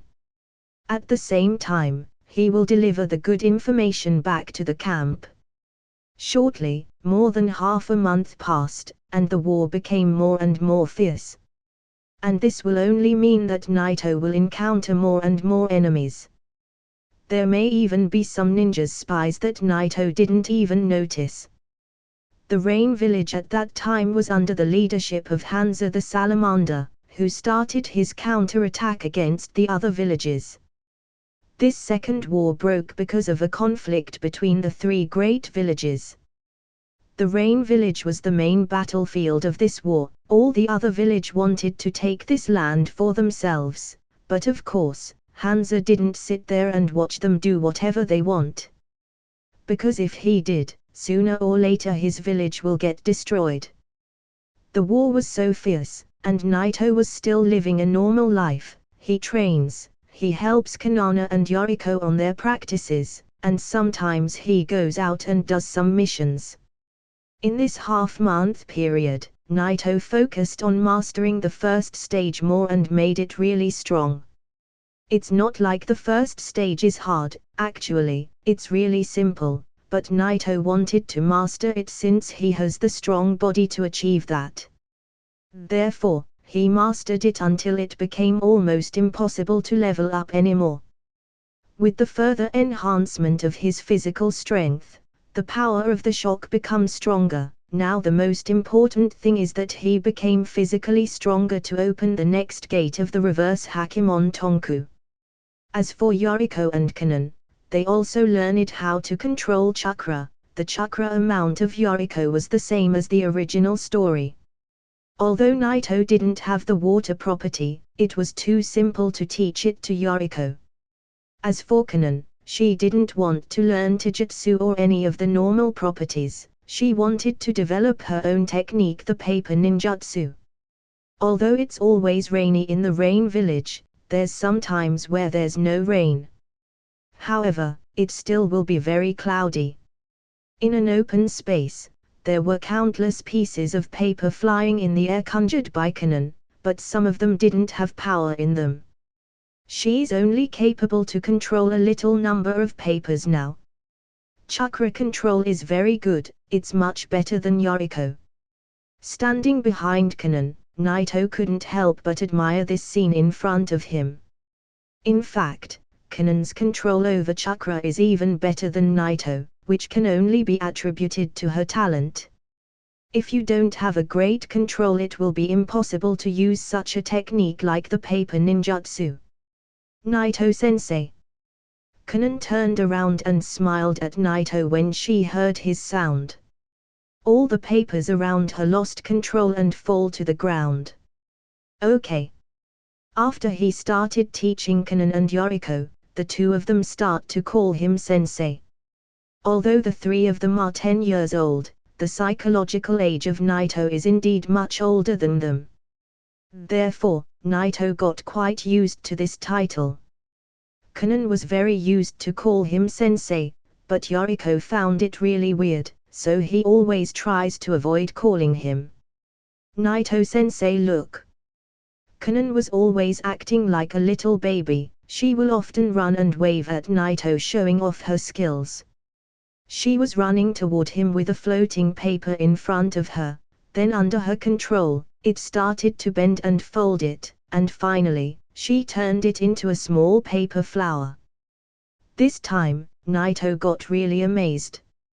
Konnan's chakra control is really something. She may have a weak chakra for now, but she was able to achieve such a fine control. Sensei, take it. With a blush on her cheeks, she controlled the flower to float toward Naruto. However, her chakra is still very weak after all. When she reached half of the distance, the paper started to lose control and fall down. But Naruto walked a few steps toward it and took it. Keep the hard work. Looking at the paper flower in his hand, Naruto gently nodded at Konnan, then turned and left. Yes. Konnan responded and continued to practice her chakra. Then he went to the other side to look at Yoriko's practice. The rain village is a good environment for the water techniques. Therefore, Yoriko's progress was fast. However, there was nothing unusual with Yoriko. After all, he didn't have the Rinnegan, and he wasn't pain. At this time, not far away from the place where Naruto and Yoriko were standing, there was a person wearing a black cloak slowly approaching the place. He's a ninja. And from the first look, he's not a normal ninja. He's an Anbu from the Sand Village. His status is even better than Naruto. Although he's the second after the Anbu captain, his status is above most of the team leaders. He's a ninja who specializes in assassinations, and he always works solo. According to the information, it should be around this place. He looked straight ahead. His face under the mask didn't have any expression, but his eyes were as sharp as a blade. Naruto stayed in this area because he wanted to help Yoriko and Konnan on their training. Although he does his missions only at night time, it appears he couldn't avoid the eyes of the scouts all the time. In particular, this has happened because there was a lot of missing ninjas at the sand camp. There was even a group of ninjas who were recently all killed. This has caused the attention of Sand Village. So after they gathered some information, they sent Kinjin. Cracking. The thunder and the shock were constantly conjuring around Naruto's skin, but it wasn't only on his skin, it was also in his flesh and bones. If he was an ordinary person, he would have been paralyzed. He could even getting explode into pieces. But Naruto's body was strong enough to withstand such pressure. But even him will feel some numbness, but there's no pain at all. Using the power of the shock or the lightning alone won't put pressure on his body, but combining the two will give you the feeling that your body is hollowed out. In short, it's strange. Phew. Finally, after controlling his power, Naruto opened his eyes, and the aura around his body finally calmed down. Feeling this new power for the first time, Naruto's didn't help but smirk. And in the next moment, Naruto frowned, then looked at a distance. An empty place. Naruto is standing quietly, and in front of him, there was this man with the black cloak standing. Naruto was Kinjin's target. This is very strange. Why did he show up in front of Naito? He could have made a sneak attack, but he made Naito aware of his presence instead. When they faced each other, he made it clear that Naito was his target. And on the opposite of Kinjin, Naito looked confused. He didn't know how did he notice Kinjin's presence nor how did he get so close to him without noticing him. Naito seemed very troubled. Therefore, Naito started walking toward him until they become so close to each other. However, this person is obviously an enemy, and it's a good thing that he could notice his presence in advance. Otherwise, it could have been a very bad situation if he managed to perform a sneaked attack. Kinjin looked at Naito with a cold stare. He's a professional at assassinations. He's confident that he could kill him even if he was an Anbu if he did perform the sneaked attack. A frontal combat is of course much harder than an assassination. However, he's not afraid of him even in this situation. Although he's better at assassination, he is also strong in frontal battles. Yoriko and Konnan looked at each other without saying any words or asking any questions. They didn't need to ask. The outcome was very obvious. This is the start of a fierce battle.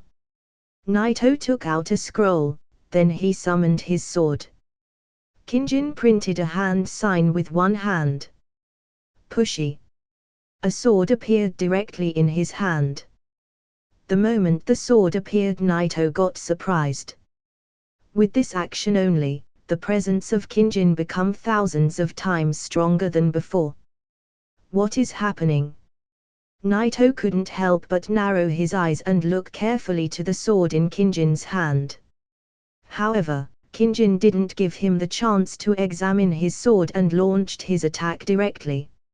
Mystery. The Dance of Sakura. Kinjin suddenly waved the sword in his hand toward Naito. He didn't aim for Naito yet he waved toward him. Something seemed strange. With the wave of his sword, the sky suddenly flashed with thousands of identical swords. It looked like drops of rain will fall on Naito from the sky. What is this technique? Seeing this scene, Naito got slightly amazed, then he immediately thought that this could be the sword shadow clone technique. With no fear in his eyes, Naito looked at the rain swords in the sky, then he simply waved his sword. Crack! Along with the wave of his sword, a white shocking energy sword got directly sent flying toward the sky. The swords continued on falling like a storm from the sky. Then both collided in midair. Boom! Under this strong collide of forces, the sky started trembling like it was gonna crack and fall. In front of the power of shocks, the rain swords got completely destroyed then finally disappeared. What? Seeing this scene, Kinjin got stunned for a moment, his eyes exposed his shock. He didn't expect Naito to be this strong. After he took a deep breath, Kinjin restored his stance, then launched a second attack. Mystery. The Shadow of Death. Pushy. In the next moment, the figure of Kinjin suddenly fainted, then suddenly, a couple of clones appeared in all directions surrounding Naito. After that, all of these clones waved their swords.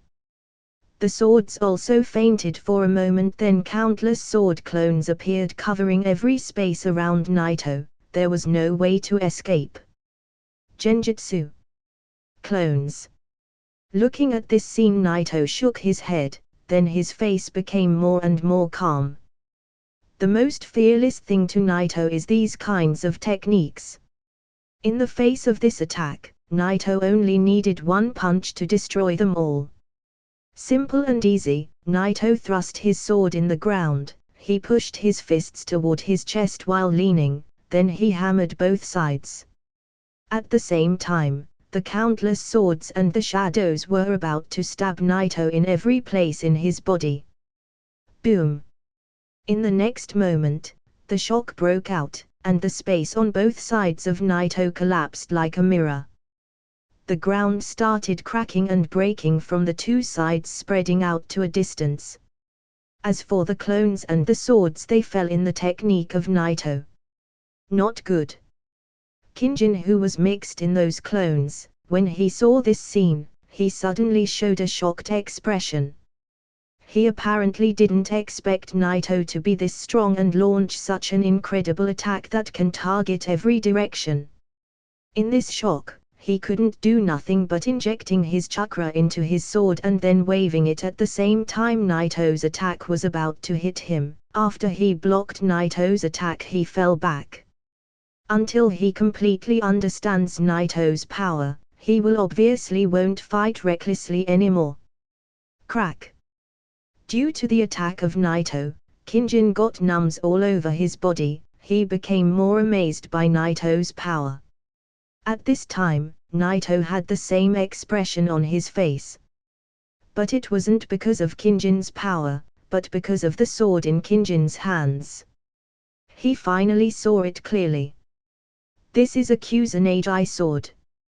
What a coincidence to have the Kusanagi sword come right in front of Naito. Moreover, the more he fought with Kinjin, the more he had a stronger feeling about this sword. Although he didn't understand what's the meaning of this feeling, he couldn't ignore it. Naito looked at Kinjin, and couldn't no longer calm himself down, and suddenly he revealed his killing instinct. Naito already understood Kinjin's power. Because he's a holder of a Kusanagi sword, the strength of Kinjin is stronger than a Jonin. It's enough to be at the level of an elite, and it has the power to threaten even an Anbu. The Kusanagi sword is not just a sharp sword. It doesn't only have the ability to carry the chakra, but it's also far stronger than the sword in Naito's hands. It's even stronger than the sword of the White Fang Hatake Sakumo. At the same time, it's a unique one. The Sakura dance and the shadow of death are special abilities of this sword itself. Even Orochimaru's skills that require the sword to do it are special abilities of the sword itself. To put it simply, it's similar to the 7 swords of the mist. Each one of them has special abilities, and each Kusanagi sword has the same thing. Naito's killing instinct was all over the place.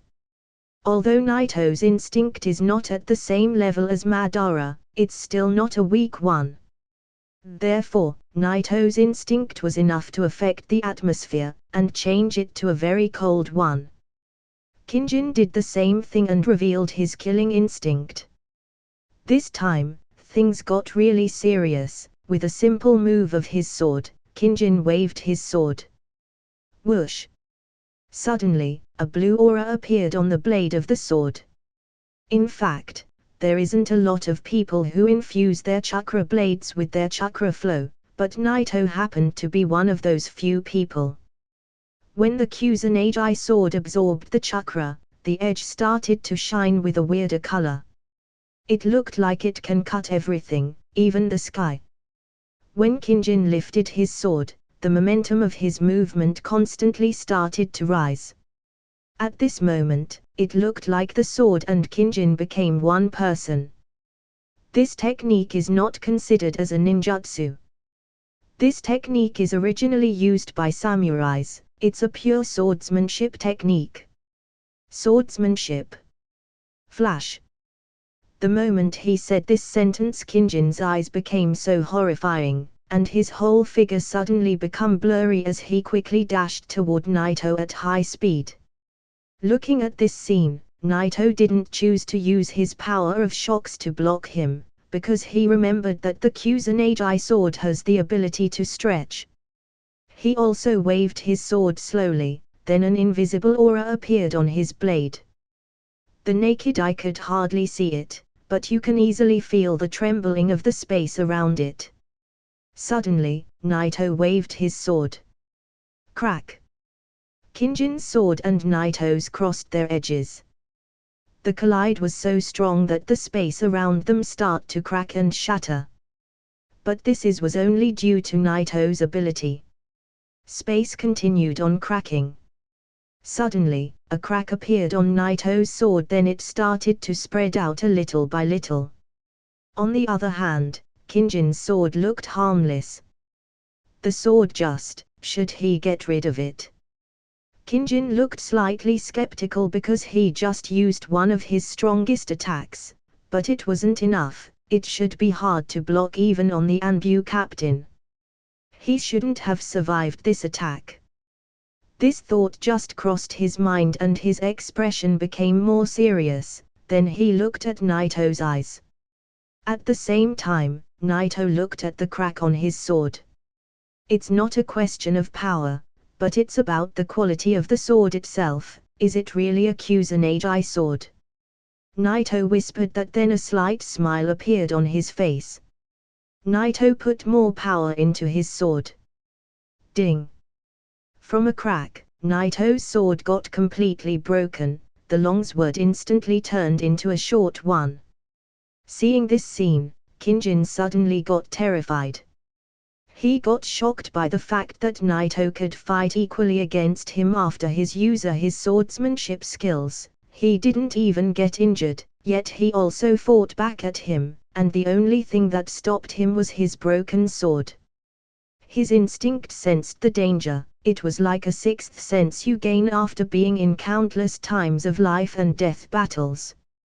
He clenched his sword tight, while he had a cold sweat on his forehead. At this moment, Kinjin didn't have the slightest doubt that this person in front of him is so strong.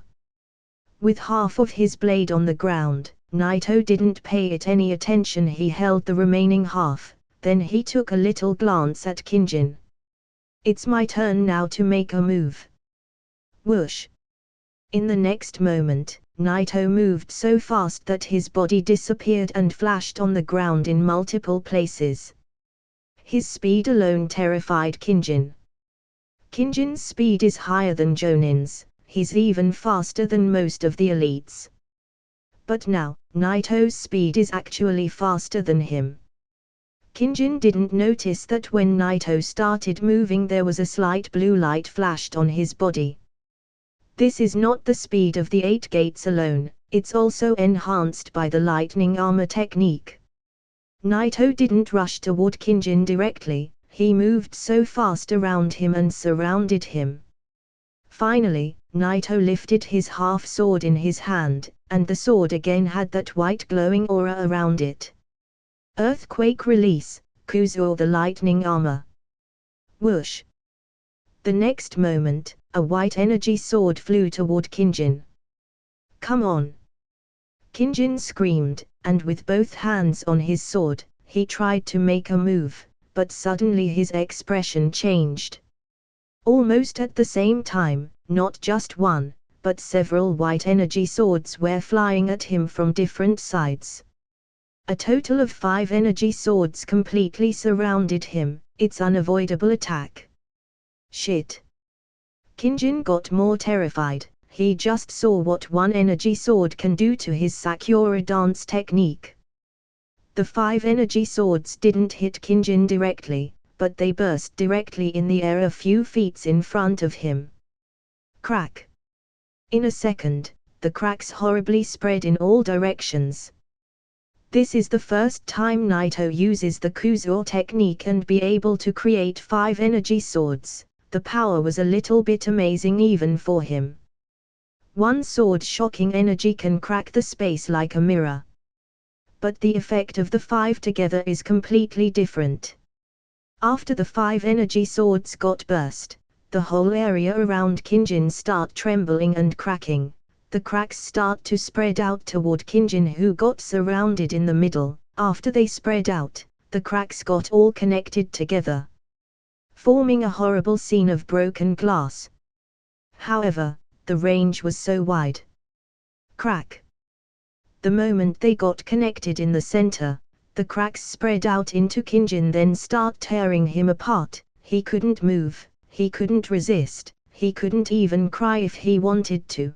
The shocks continued on hitting him, and he couldn't even hold his sword anymore. He opened his hand, then it fell to the ground. At the same moment, Kinjin followed it and got crushed on the ground. However, this wasn't the end. Even when he was on the ground, the crack followed him, then slammed him while he was on the ground. Boom! The power of the shock destroyed the whole area. Crack! The sound of the breaking bones was clear. It was a horrible sound, and a horrible scene. Kinjin's body was trembling and shaking so hard from the shocks.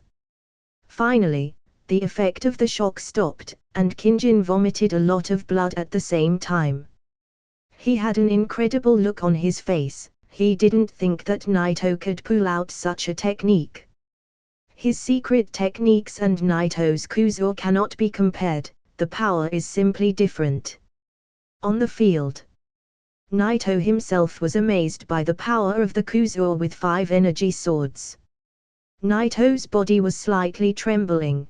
The ability had a damage over time effect on him, but Naito could easily bear it. All of a sudden he noticed that Kinjin has disappeared, and there a hole in the ground. Naito got a little bit surprised. Is this another one those techniques that can make you hide underground? The trembling finally disappeared. Naito looked at the ground under his feet, then he pressed it with his hands. Earthquake release, the art of moving. Boom! The shock was so strong. There's really a big gap between the time when he used it against Uchiha Samui and now. The ground started shaking like it has gotten smote by the heavens. The whole ground started moving and waving while the cracks started to from where Naito was standing, then spreading out in all directions.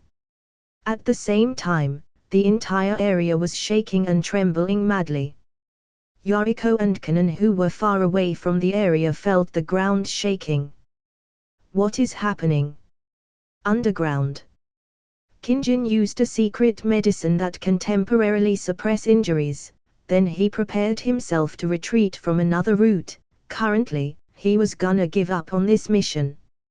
Naito is so strong, he can't defeat him this way. If he wants to kill him, he will need to prepare an assassination. But before he could even figure out what he will do next, a strong shock reached him, and the whole ground started collapsing. Not good. Kinjin's expression changed suddenly. He felt the danger. He was so afraid, but he needed to do something. Suddenly, he held his sword tight. Secret technique, the dance of the fallen leaves. Suddenly his whole body became lighter than wind. Then he started to dodge the fallen rocks. The roof and the underground kept cracking and collapsing madly. This move was one of the Kusanagi sword abilities. The only reason why Orochimaru didn't use these kinds of abilities was because it didn't suit him. He only used techniques that can match his own abilities. But Kinjin is different. His whole kite of skills is developed around the Kusanagi sword abilities. After he got hit by Naito's technique, Kinjin's body was injured badly. Using this technique made a heavy pressure on him. It seems like there's no way to escape. Hua! Then the only. At this moment, Kinjin's expression changed, and his eyes got so cold. He wants to fight back. The next moment, Kinjin held his sword, then injected chakra into the blade. The sword glowed with a blue light, then the whole sword started stretching. In an instant, the blade reached the interface above. On the ground, the sword appeared under Naito's feet, who was preparing himself for another attack. Seeing this scene, Naito didn't get surprised, but he whispered something. Is this your final attack? With one move, Naito dodged the sword, then he dashed toward it. The Kusanagi is only a sword after all. It's only sharp from one side.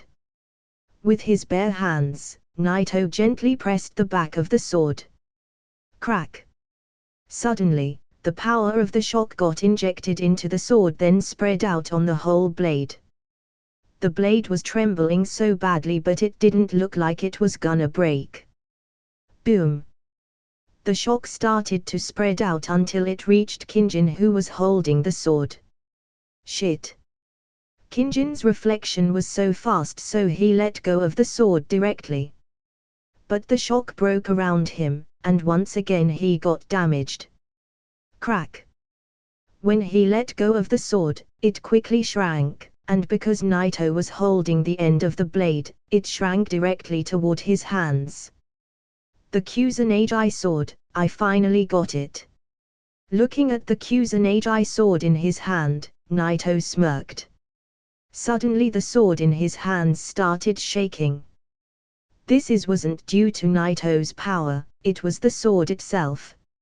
It looked like it was speaking to Naito. It's as if it has a soul on its own, as if it's alive. However, average people cannot sense the will of the Kusanagi sword. It can be sensed only by people who forged the sword itself. Kinjin endured the pain, then he forcibly rushed out to the ground to see how Naito was holding his sword, then he immediately dashed toward him. He wanted his sword back. However, the Kusanagi sword was as calm as ever, it wasn't trembling anymore, it's as if it accepted Naito as its new master. Kinjin suddenly printed a hand sign. But the sword didn't respond to his call, it got completely controlled by Naito. How the hell did this happen? How did he control the Kusanagi sword in this short time? There's no one alive who can do such a thing, there's only. Yes, was the only answer. Impossible. You're from the Kusanagi clan. There are still members from the Kusanagi clan alive. Kinjin said that with a disbelief expression on his face while he was looking at Naito. Yes, Naito came from a small village. Yes, that small village was built by the Kusanagi clan. Naito is one of the Kusanagi clan. His name should be Kusanagi Naito, but since they didn't know his clan, they added "you" to his name, the most common name. The one who destroyed the Kusanagi clan was the Sand Village, and Kinjin was one of them. After they heard the news, Konoha naturally couldn't let the Sand Village possess the Kusanagi swords, so they sent people immediately, but it was too late. The Shine Abyss of the Sand already left the place, and the Shine Abyss from Konoha only found Naito in there, so they took him back to the village. In the original story, Orochimaru's hands were sealed by the Shikifu Yuuzan, so he was commanding the sword by his mind. The Kusanagi sword belongs to the Kusanagi clan, the true owners of the sword, so Naito is capable of doing the same thing naturally. And the only reason why he was able to sense the sword this whole time was because he's the true owner of the Kusanagi sword. The power of the shock destroyed the whole area. Crack! The sound of the breaking bones was clear, it was a horrible sound, and a horrible scene. Kinjin's body was trembling and shaking so hard from the shocks. Finally, the effect of the shock stopped, and Kinjin vomited a lot of blood at the same time. He had an incredible look on his face, he didn't think that Naito could pull out such a technique. His secret techniques and Naito's Kuzo cannot be compared, the power is simply different. On the field, Naito himself was amazed by the power of the Kuzo with 5 energy swords. Naito's body was slightly trembling, the ability had a damage over time effect on him, but Naito could easily bear it. All of a sudden he noticed that Kinjin has disappeared, and there a hole in the ground. Naito got a little bit surprised. Is this another one those techniques that can make you hide underground? The trembling finally disappeared. Naito looked at the ground under his feet, then he pressed it with his hands. Earthquake release, the art of moving. Boom! The shock was so strong, there's really a big gap between the time when he used it against Uchiha Samui and now. The ground started shaking like it has gotten smote by the heavens. The whole ground started moving and waving while the cracks started to from where Naito was standing, then spreading out in all directions. At the same time, the entire area was shaking and trembling madly.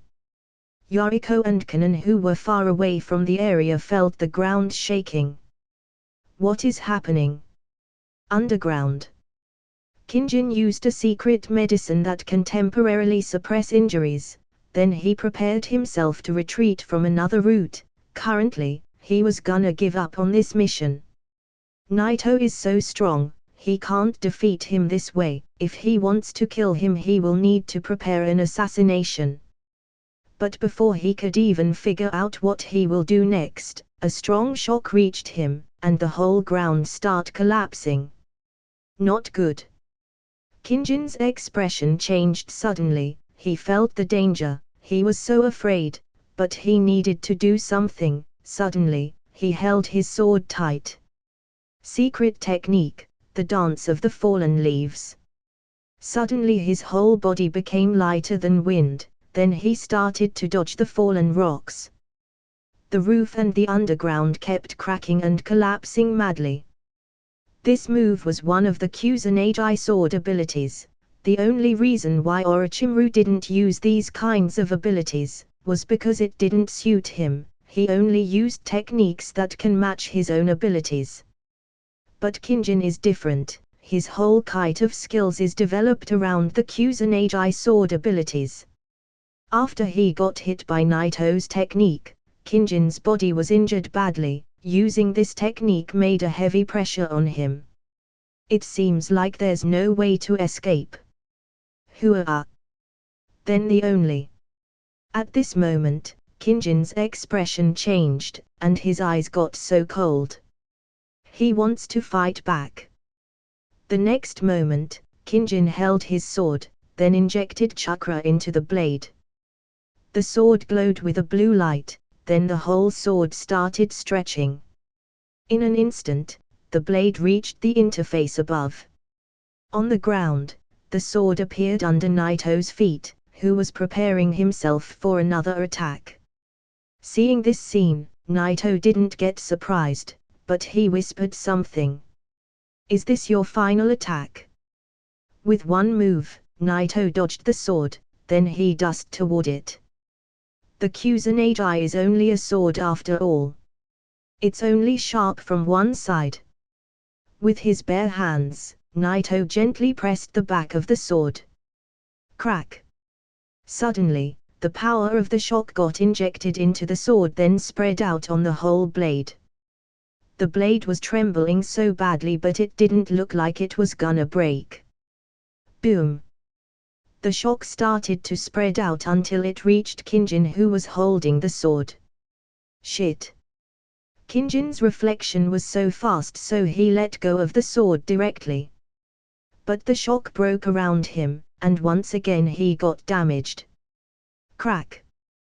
When he let go of the sword, it quickly shrank, and because Naito was holding the end of the blade, it shrank directly toward his hands. The Kusanagi sword, I finally got it. Looking at the Kusanagi sword in his hand, Naito smirked. Suddenly the sword in his hands started shaking. This wasn't due to Naito's power, it was the sword itself. It looked like it was speaking to Naito. It's as if it has a soul on its own, as if it's alive. However, average people cannot sense the will of the Kusanagi sword. It can be sensed only by people who forged the sword itself. Kinjin endured the pain, then he forcibly rushed out to the ground to see how Naito was holding his sword, then he immediately dashed toward him. He wanted his sword back. However, the Kusanagi sword was as calm as ever. It wasn't trembling anymore. It's as if it accepted Naito as its new master. Kinjin suddenly printed a hand sign. But the sword didn't respond to his call, it got completely controlled by Naito. How the hell did this happen? How did he control the Kusanagi sword in this short time? There's no one alive who can do such a thing, there's only. Yes, was the only answer. Impossible. You're from the Kusanagi clan. There are still members from the Kusanagi clan alive. Kinjin said that with a disbelief expression on his face while he was looking at Naito. Yes, Naito came from a small village. Yes, that small village was built by the Kusanagi clan. Naito is one of the Kusanagi clan. His name should be Kusanagi Naito, but since they didn't know his clan, they added Yu to his name, the most common name.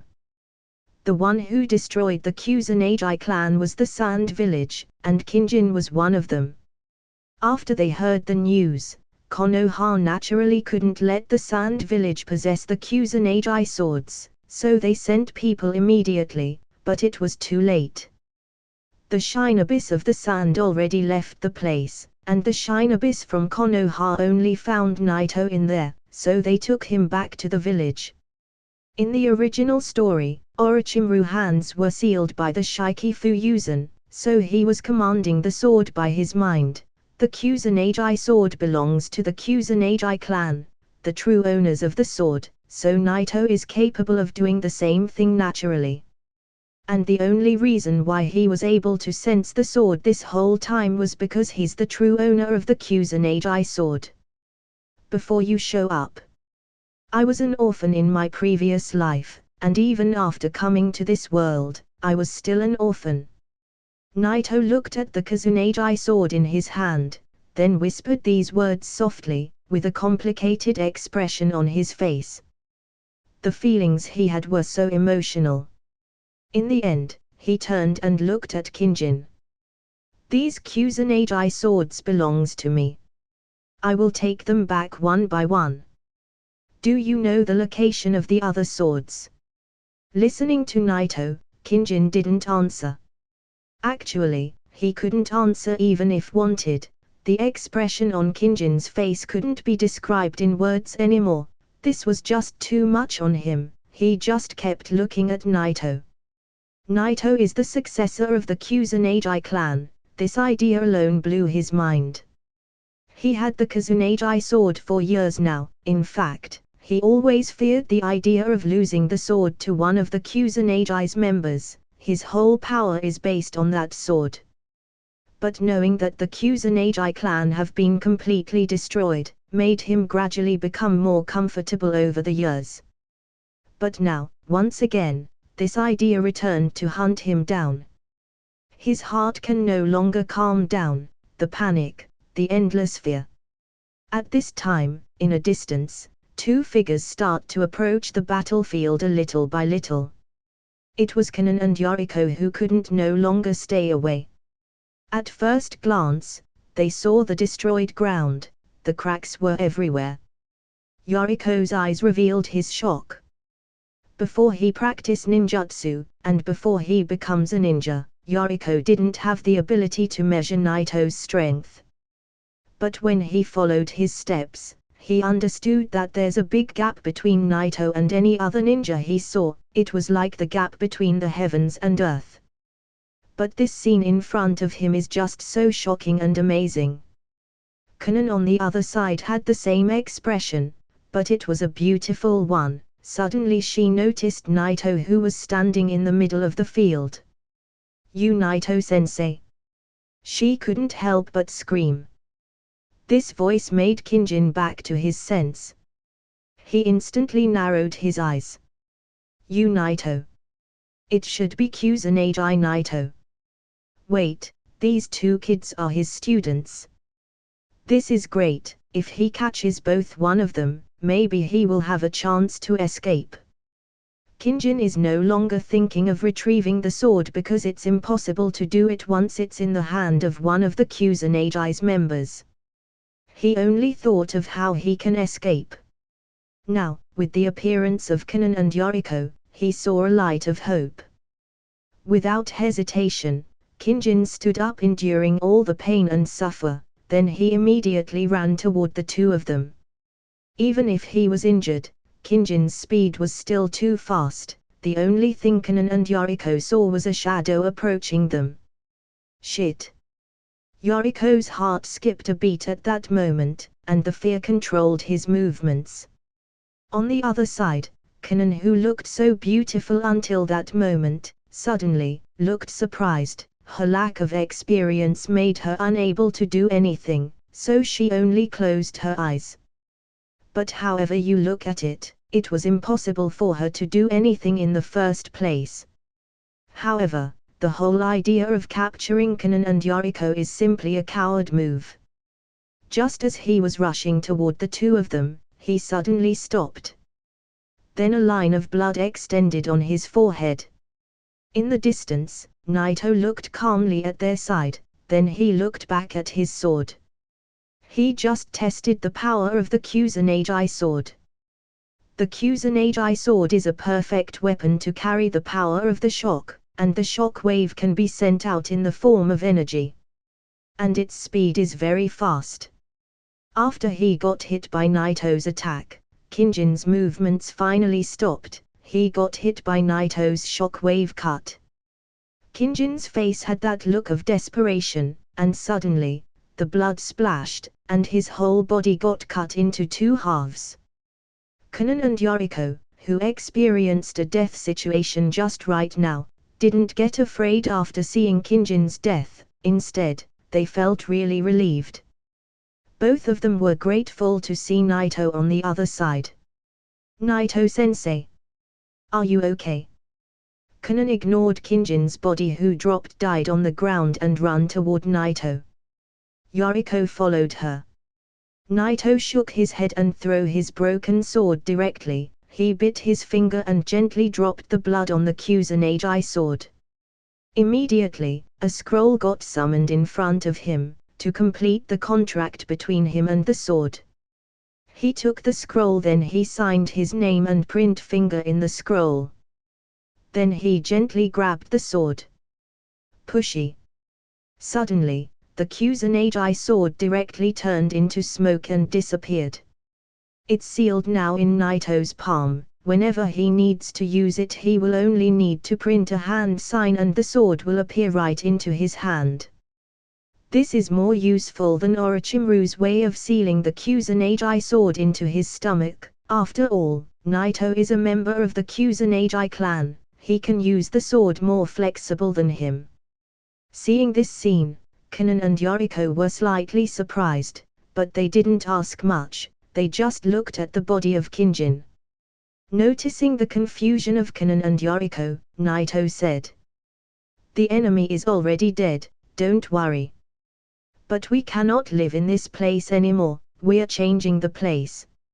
Naito said that, then he started walking. Konnan and Yoriko nodded and followed him. After cleaning the place, Naito left Konnan and Yoriko, then wandered for a while in the rain village until he found a new place. He continued on training the two of them, and also studied the abilities of the Kusanagi sword. After getting the Kusanagi sword, Naito had inexplicable feelings about the whole matter. The thing he said about reclaiming all the Kusanagi swords wasn't just a hollowed words, he really wanted to find them. But the only thing he was thinking of was that little information he read on the scroll he had from Konoha. Collecting all the Kusanagi swords will activate a unique ability. This may change everything, and it's definitely a good change. Otherwise, Orochimaru wouldn't bother looking for the last Kusanagi sword everywhere. One should be enough for him to use. Naito didn't have a single piece of information about that ability, but since he's the successor of the Kusanagi clan, he couldn't sit there and watch how his clan legacy getting lost. The Kusanagi sword is much stronger than the one he previously obtained from Uchiha Hazuki. The shock power doesn't even affect the blade. At the same time, it can stretch, shrink, and make illusions. Without mentioning that it has the ability to turn the shock waves into stronger shocking energy swords, Naito is so satisfied with this sword. Moreover, it can be hidden and called easier. This sword is better than the former sword he had. Although it didn't increase Naito's power a lot, yet the increase wasn't small too. More than a half month has passed away. Naito finally mastered the first stage of the lightning armor technique, and if he wanted to go any further, he would need to start training on the second stage. After he mastered the first stage, he got a full control on the form of the first stage. He no longer has this blue aura on his body anymore. Naito estimates that when he reaches the second stage, he wouldn't have the same form. Maybe he will have the same aura as the third and fourth Hokage had when they used this technique. When he mastered the first stage, Naito's body got stronger, his bones and muscles gained some enhancement, his body gradually matured, and his skin gained a healthy bronze color. Naito is only 10 years old, but he looks already like a 14 or 15 years old. It's not only because the people in Naruto world look older than they should be, it's also due to his physical training. The growth of his body increased the enhancement of the reverse Hakemon Tonkatsu. Originally, if he wants to open the next gate, the fourth gate, he will need to train his body for more than a year to reach its standards. But, joining this war didn't leave him any time to train. It wasn't only because of the war, he also needed to teach Konnan and Yoriko for some time too. He also had to get out from time to hunt and scout some shinobis. If this continues, he will need from 3 to 5 years to open the next gate. But practicing the first stage of the lightning armor technique helped to reduce this process. It's been a few months since he entered the Rain Village. Practicing this technique every day is equivalent to 2 days of practicing physical exercises. Naito predicted that he will only need half of the time to reach the next gate standards. However, he needs to master the abilities of his Kusanagi sword, which is not that easy. After he shook his head, Naito thought about the remaining Kusanagi swords. They may be in the hand of the Sand Village. He needed to target those guys too. Anyway, if any of those swords approached him to a certain range around him, he will sense it. If he didn't find it in the battlefield, Naito will need to sneak to the Sand Village at the time of the war or after. In addition, Naito needs to get his hand on the secrets of the second stage of the lightning armor technique too, so he will need to go to the Cloud Village too. Hua! Naito exhaled, then he stood up, and the blue aura around his body disappeared. He walked out of the room and went to see Konnan and Yoriko's training. Konnan and Yoriko were about the same age as Naito, so their practice progress was so fast too. In this world, the younger you are, the faster you learn. And this age is the best to learn controlling chakra. Therefore, their current amount of chakra was almost close to the level of Chunin's, and Konnan's paper ninjutsu was finally developed. After they learned ninjutsu, they were already strong. It's unlikely for them to be threatened by ordinary people. Naito nodded, but he wasn't that satisfied. At the same time, Naito was feeling a little bit helpless. Naito was looking for Nagato everywhere, but he couldn't find him. Nagato seems to be completely missing. This has made Naito really confused. According to the usual schedule, Naito went out again to a nearby town. The Rain Village is not that big, and there aren't so many towns. So in almost every town, there will be some scout ninjas from Konoha. It's worth mentioning that the news of Naito killing Kinjin went all the way back to the village. Everyone got shocked by this incredible news, and after a long silence, they asked if he needed anything. Of course, what Naito really needed was the secrets of the second stage of the lightning armor technique. However, there wasn't any replay from Sarutobi. It seems like they couldn't grant him this wish. After he went to that town, Naito managed to scout some ninjas from the rocks, then he killed them after he got the information.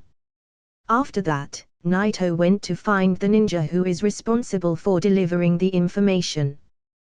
There is a special way of delivering information on the battlefield, and the Anbu's way is more special.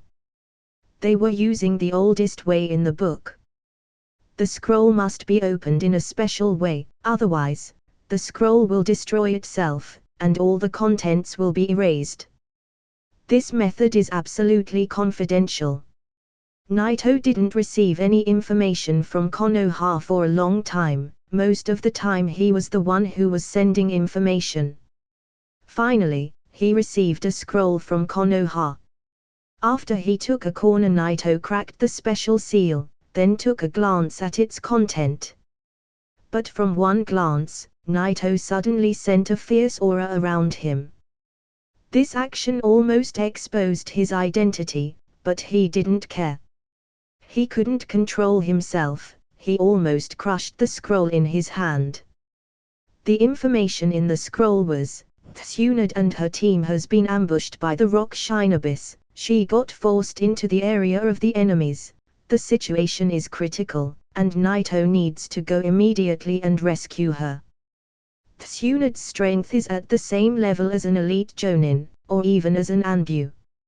Yet the word they used here is not support, but rescue. There is a big difference between these two words. This shows that the situation Tsunade has encountered is a real crisis, otherwise, they wouldn't use such a word.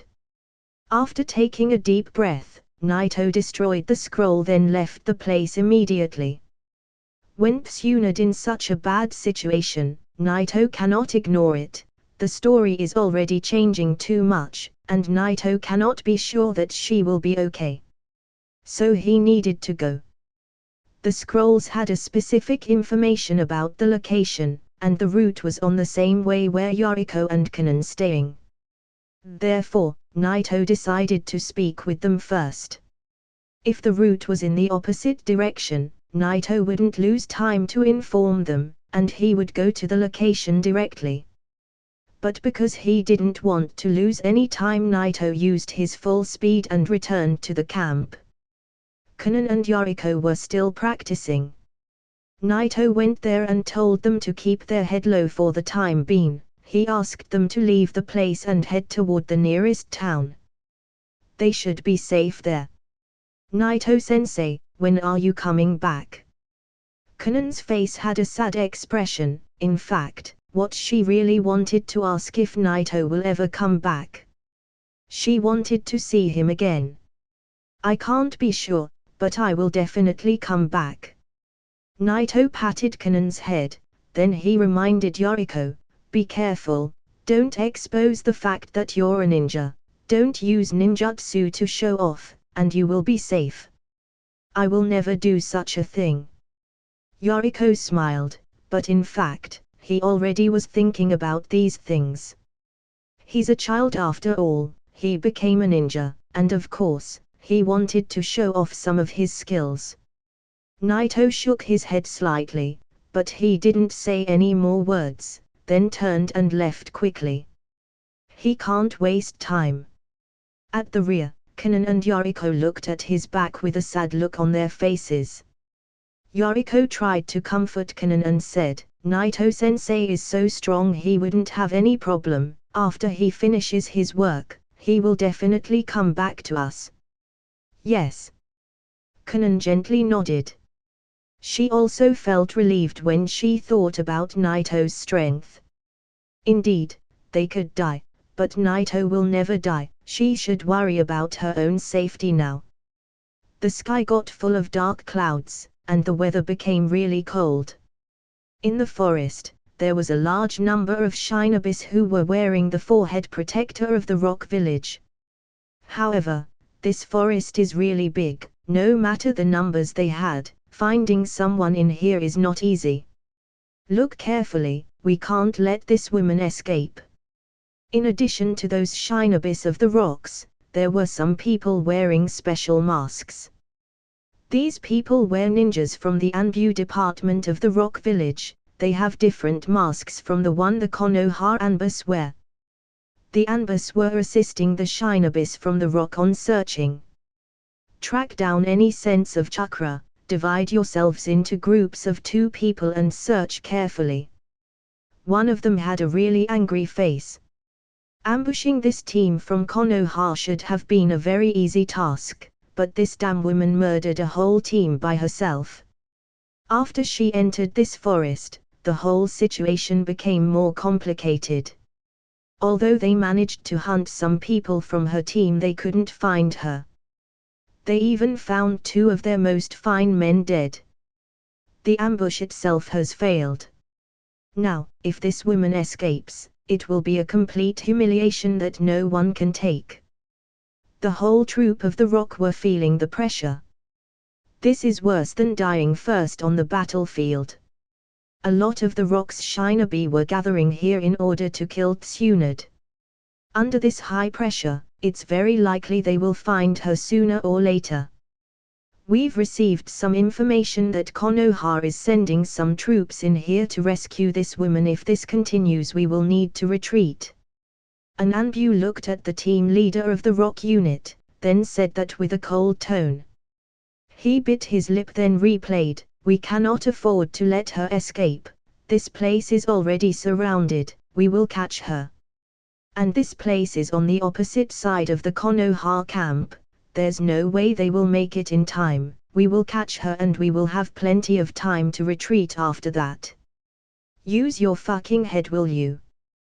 The Anbu was really angry.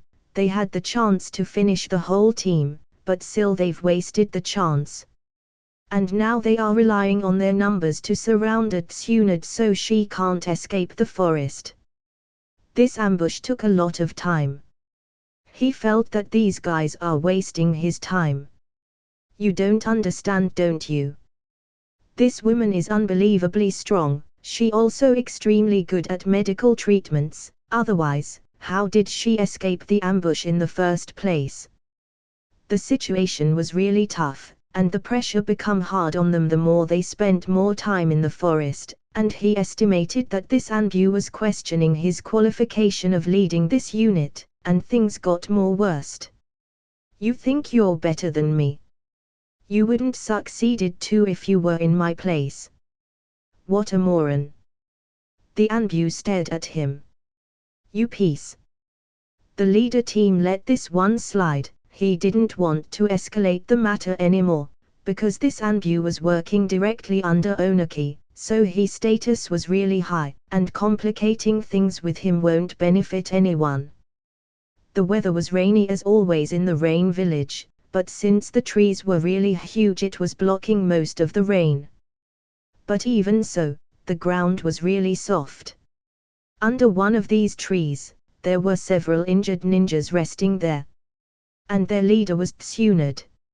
At this time, Tsunade was really ashamed. She couldn't even treat her team since she couldn't afford losing chakra. After these kind of situation, even the slightest amount of chakra, the slightest amount of strength, can save your life. There were only 2 healthy ninjas around Tsunade, but the others were all injured. However, they all had first aid and used some special herbs so they can hide the smell of the blood, otherwise, they would have already been caught.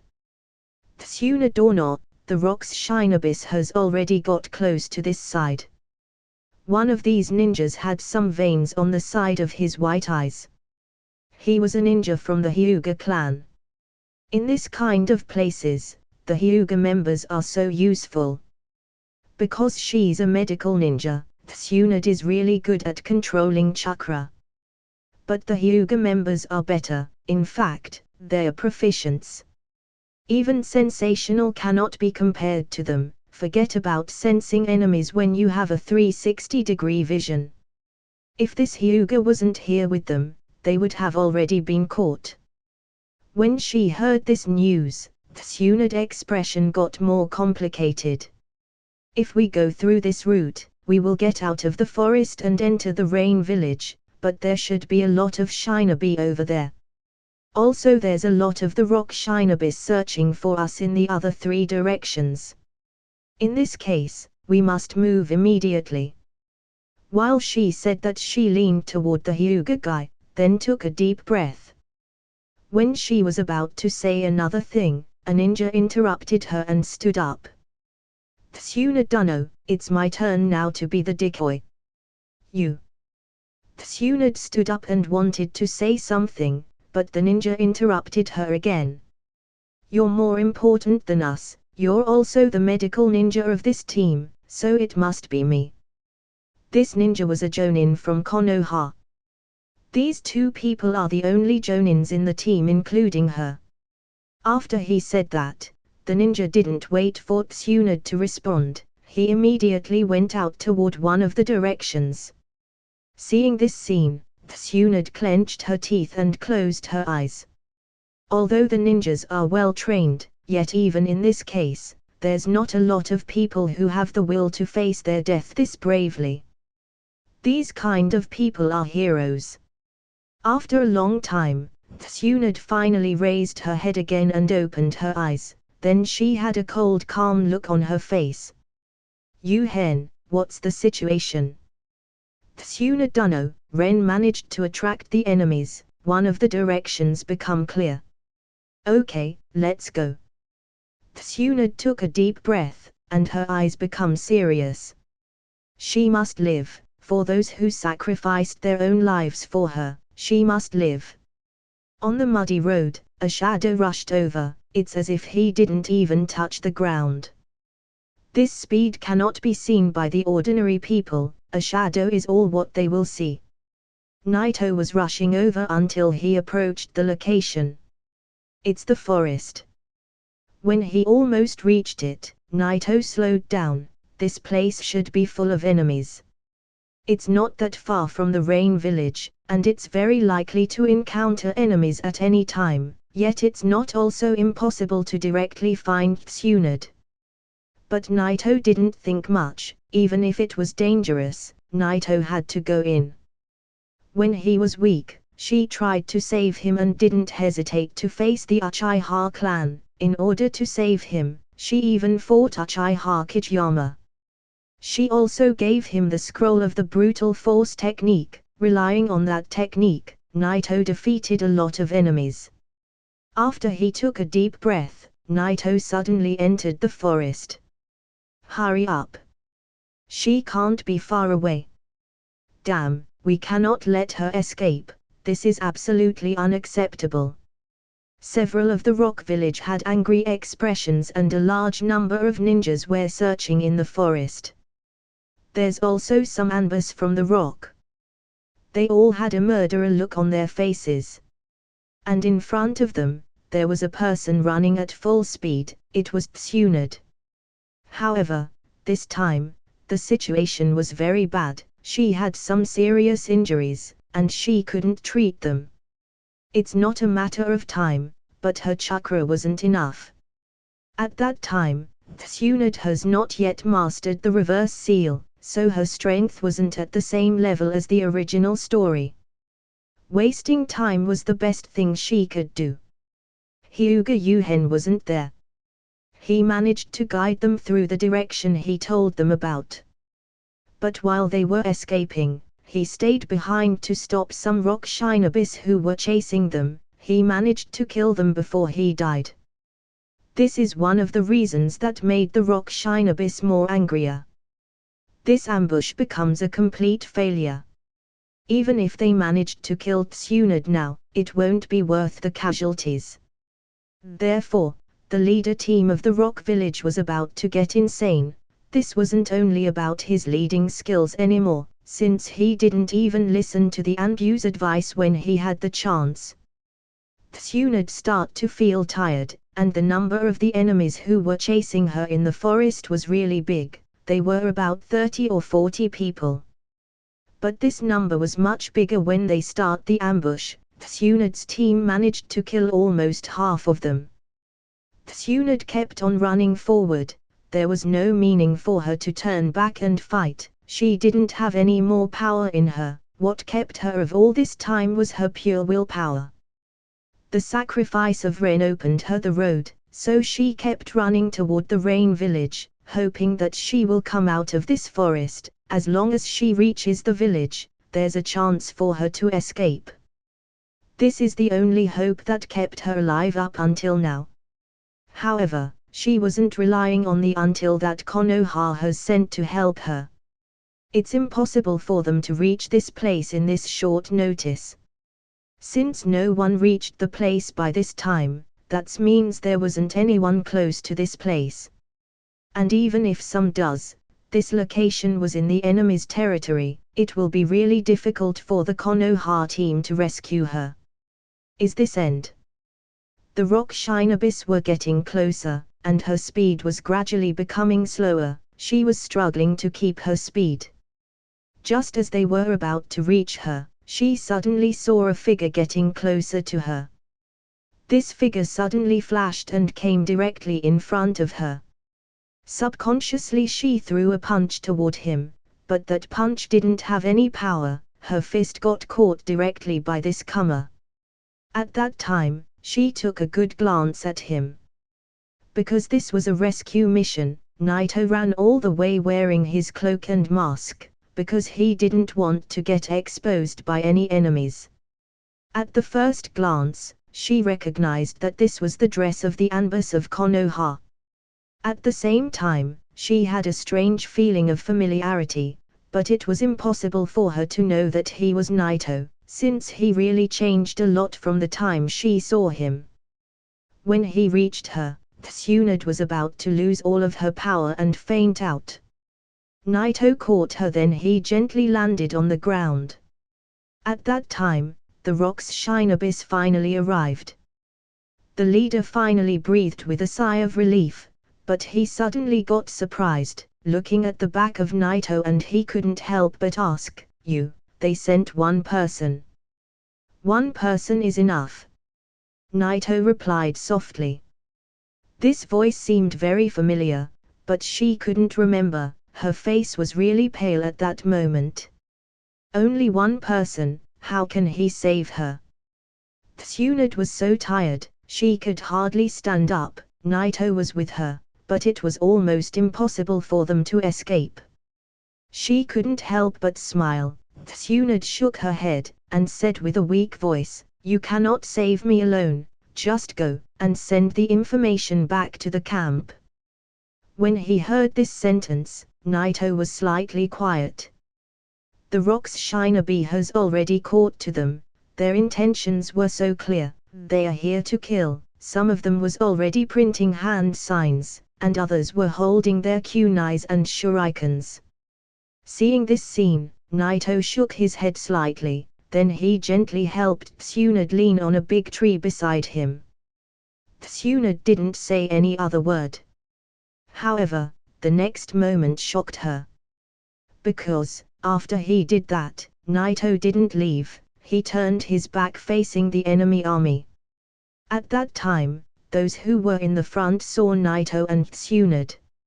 Although there was a slight little change in the situation, this didn't change their intentions. Suddenly, all of them launched their attack. For a moment, all kind of ninja weapons were sent flying toward Naito, shurikens, kunais, needles, everything. Looking at this attack, Naito's eyes become very serious. I have two choices, letting you and run away, or killing all of them and save you. After he said this, a weird aura appeared around Naito, and his eyes became cold. And I choose the latter. At the next moment, facing this storm of weapons, Naito took a step toward it, then he printed a hand sign. Pushy. From a white smoke, the Kusanagi sword made his first appearance. Earth release, Shokiha. Holding his sword with two hands, Naito struck. Whoosh. A white shocking energy sword cracked the space like a broken glass. The broken space and the weapon storm collided. Boom. For a moment, all the weapons fizzed in midair. Then, boom. Crash. All the weapon got broken into little pieces, but the shocks kept on hitting them until they turned into powder.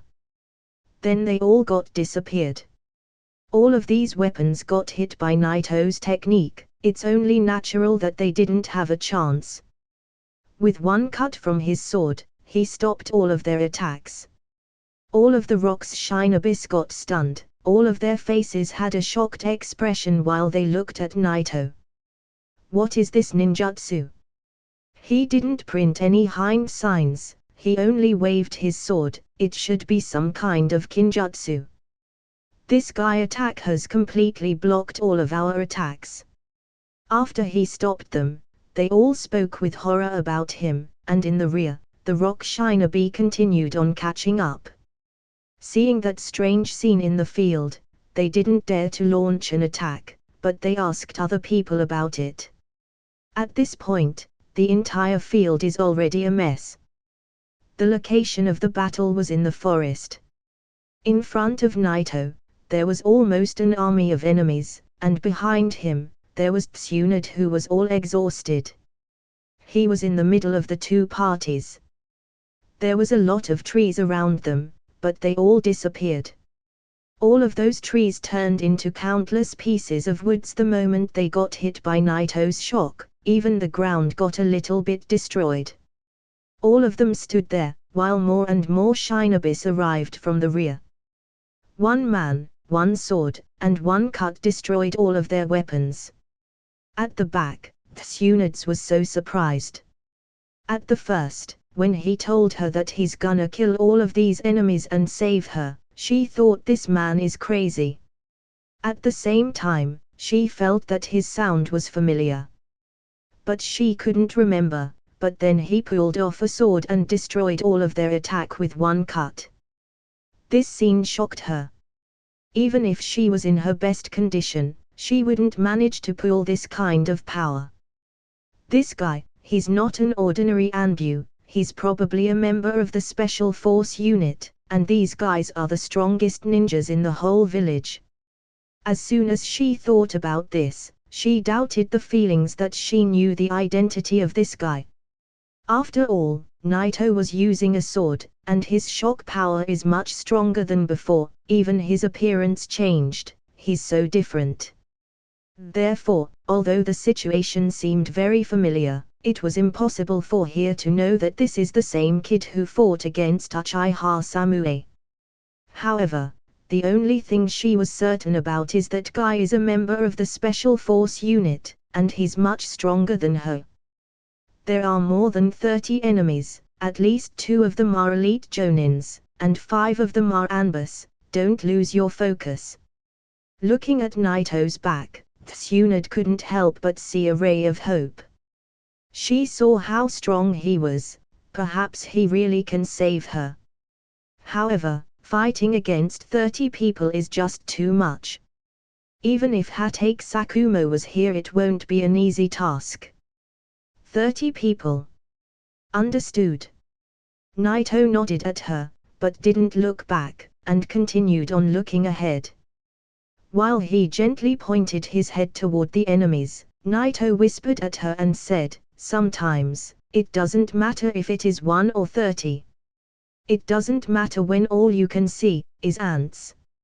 Naito was calm, but the stare on his face was so cold. This stare only is capable of killing a person. When he got the Kusanagi sword and knew his identity, Naito's feelings got mixed with murderer emotions. And this occasions of Tsunade being captured is the place where he's gonna direct these emotions. Whoosh! Another ninja from the rock arrived. At this time, the rock army finally got completed. One of the leaders of the Anbu and an elite from the rock couldn't help but notice a weird thing. To be more precise, they noticed Naito's sword. That sword. It's a Kusanagi sword, didn't the sand had it, how could it be in the hands of a guy from Konoha? Both of them had a hint of a shock on their faces. At that moment, a ninja came to the two of them and said, "Sir, there's no other ninjas around, it's only these two." After he took a glance, he said, "The woman can't move anymore, actually, it's only this one guy." "Yes. Then what are you waiting for? Take them down quickly, if you can't catch them, just kill them." "Yes." In a moment, all of the ninjas looked at Naito and Tsunade. Tsunade was still stunned by Naito's words. Even if it was Sakumo, even the Hokage himself wouldn't dare to say something like this. It's just She just couldn't understand this Anbu. At that time, with a murderer's eyes, Naito's sword moved. But he didn't use any technique, it was just a normal shock wave. Shock wave. Crack. Naito sent a shock wave from his Kusanagi sword flying toward the enemies. It was slow but it looked a little bit invisible. The wave shock kept flying toward them. Crack. Some of them managed to avoid it, but others couldn't. Regardless of whether they avoided or not, the shock wave didn't stop there, it kept moving until it hit the trees behind them, and suddenly they got destroyed. What is this? The ninjas who escaped this attack had a surprised expression. And in the next moment, their eyes got widened. They had an incredible expression. Suddenly, cracks spread out on the space, whether they were close or far, all the ninjas jumped away. They got split into two groups. Crush. Some other threes got crushed along with some of ninjas who got split into two halves from the waist, the blood got splashed everywhere. A cut from a sword killed 10 people. The ninjas got silenced. The only sound they were hearing was the sound of a big tree getting crushed. On the other side, an Anbu from the rock looked at Naito with a hint of disbelief. Are you from the Special Force unit of Konoha? Naito didn't answer his question, but he gently lifted his sword, then he waved it. Naito made his second attack. After they saw this scene right now, who will dare to stand against it? Although the shock wave is a simple move that will lose its power at a long distance, the ninja in front him was really close. The speed this time was extremely high, you can see it by your eye, but you will never be able to avoid it. It seems like he can control its speed. Crack. Under the power of this attack, another ninja got killed. He didn't have the time to dodge it, nor he had time to use a clone, he got shattered by Naito's technique. At the same time, because this shock wave was a vertical one, it hit the ground, then terrible cracks spread out at a long distance. Behind Naito, Tsunade was looking at him all shocked, she couldn't speak a word. A simple 2 cuts from his sword shut all of them up. This is not a strength that a shinobi could have. No. It's not even the strength of a jonin or an elite. This strength made all of the ninja in the place think of only one word. Anbu. In this world, the Anbu strength doesn't have a limit, the Anbus are above all of the other shinobis. Is this the strength of an Anbu? But Naito didn't care what they were thinking.